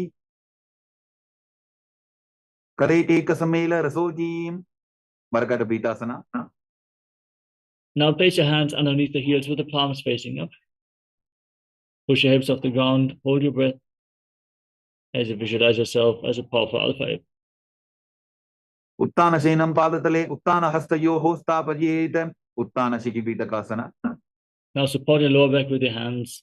Extend your legs out and bear your entire body weight into your elbows as you visualize Swamiji in your inner space. जङ्घोरुबलहीनश्चेत् Utthan शिखिपीठकम् अप्रमत्तः प्रकुर्वीत भुक्तेः प्राग्विजितेन्द्रियः नरकासना. Breathe. Now kick your legs up and keep your hands flat on the mat. Point your toes to the sky and visualize yourself blissfully traversing through Naraka Loka unscathed.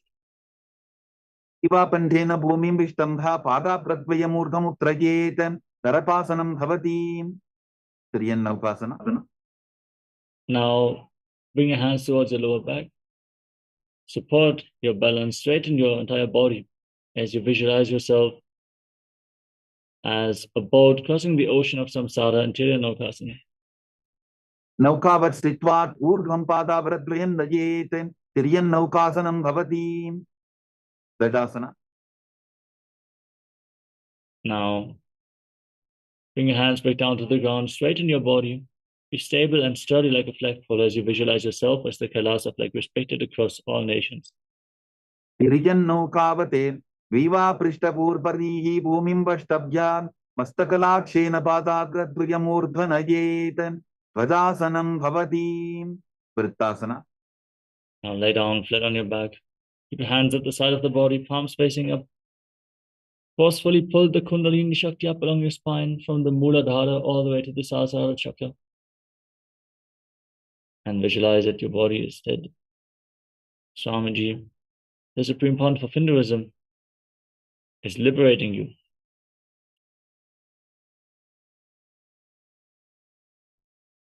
Internally chant the Mahavakyam.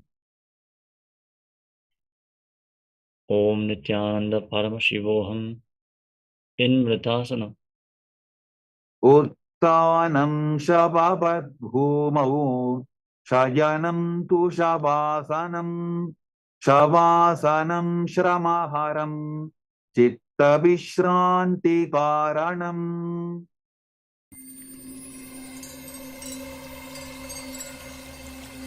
I welcome you all with my love and respects. Let you all open all your three eyes. Om Nityananda Paramashivoham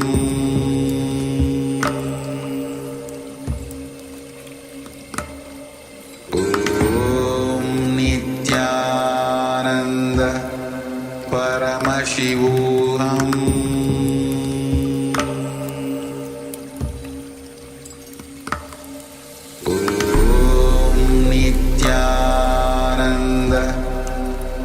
Paramashivoham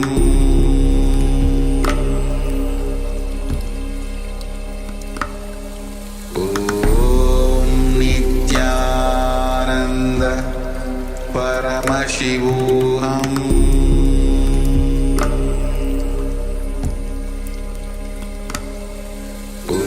Om Nityananda Paramashivoham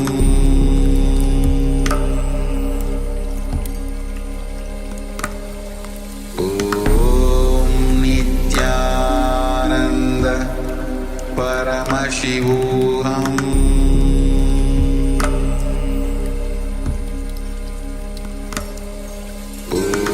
Om Nityananda Paramashivoham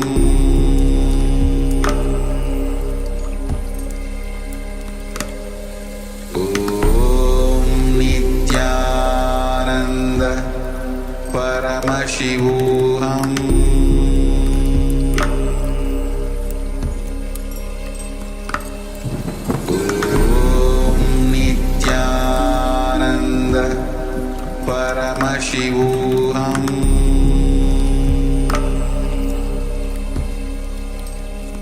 Paramashivoham Om Nityananda Paramashivoham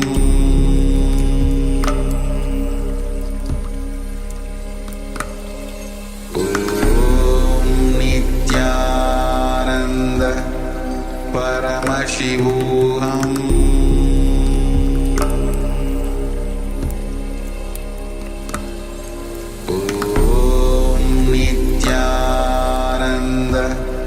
Paramashivoham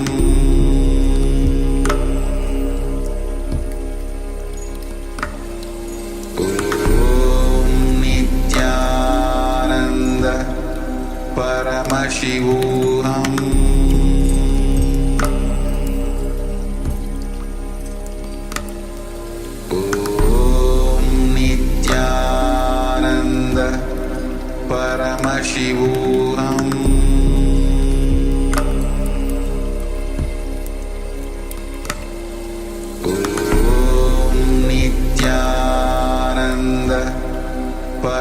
Paramashivoham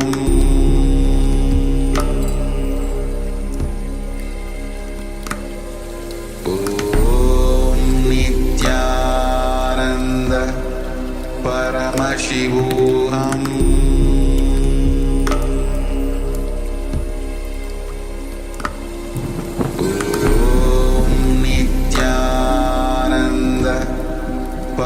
Paramashivoham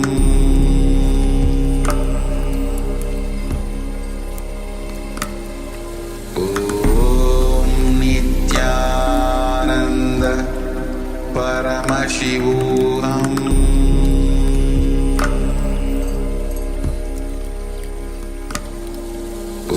Om Nityananda Paramashivoham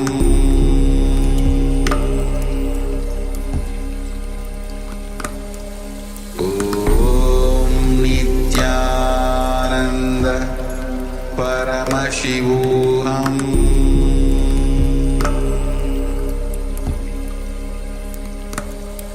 Om Nityananda Paramashivoham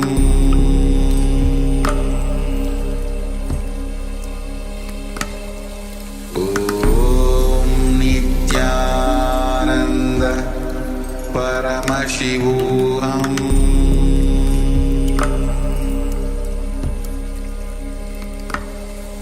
Om Nityananda Paramashivoham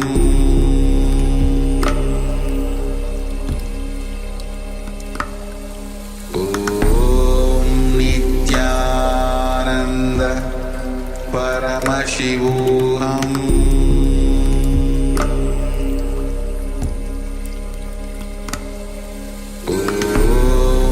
Nityananda Paramashivoham Paramashivoham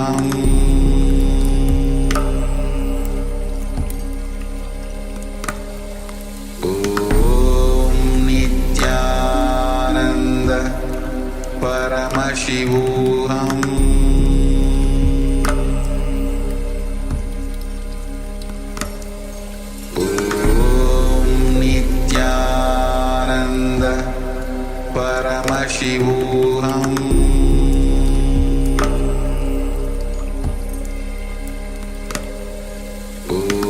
Om Nityananda Paramashivoham Paramashivoham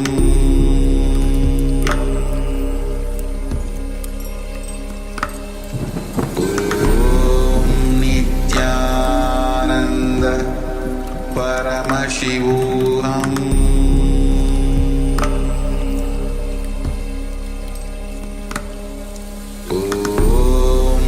Nityananda Paramashivoham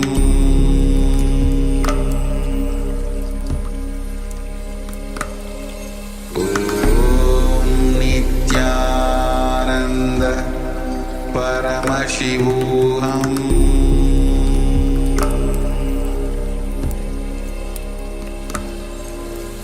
Om Nityananda Paramashivoham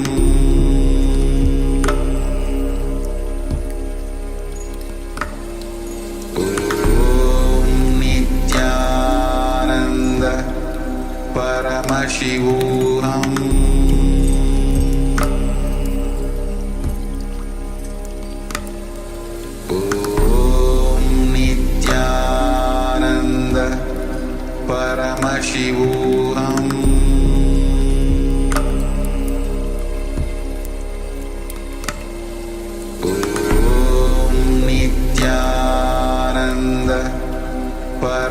Paramashivoham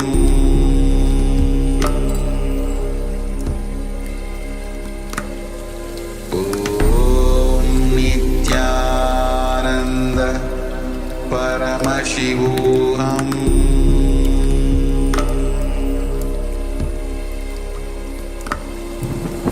Om Nityananda Paramashivoham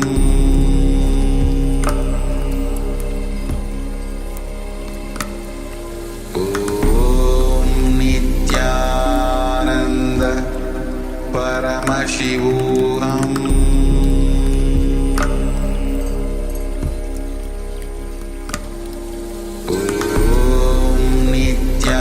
Nityananda Paramashivoham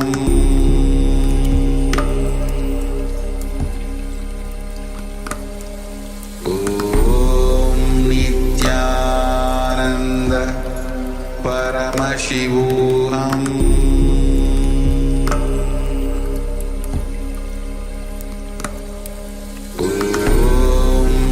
Nityananda Paramashivoham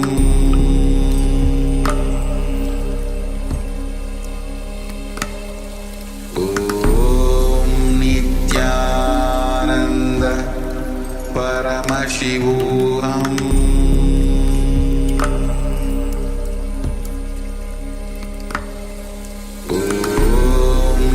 Nityananda Paramashivoham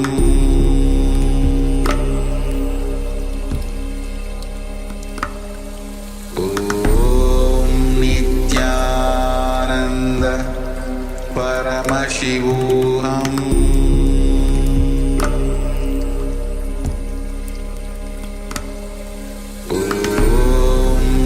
Nityananda Paramashivoham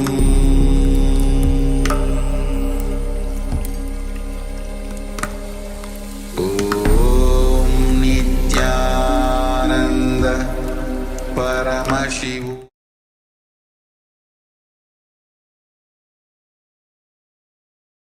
Now, slowly return to your physical body. Start to wiggle your fingers and toes, rotate your wrists and ankles, move your arms and legs. Pull your knees towards your chest and circle them with your arms. Rock your body from side to side and slowly return to a comfortable seated position.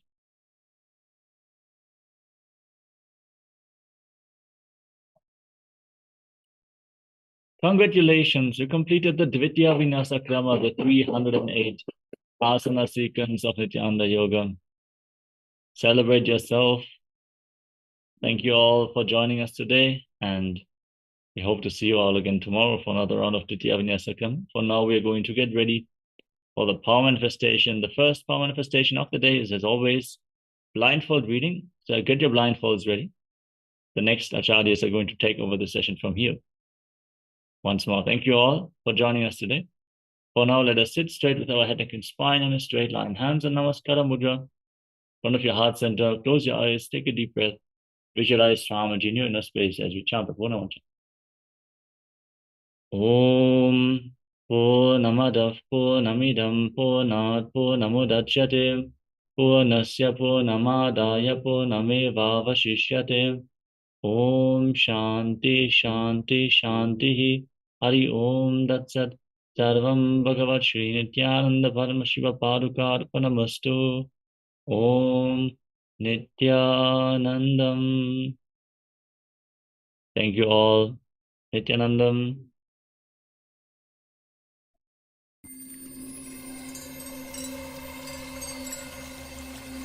I welcome you all with my love and respects. Let you all open all your three eyes. Om Nitya.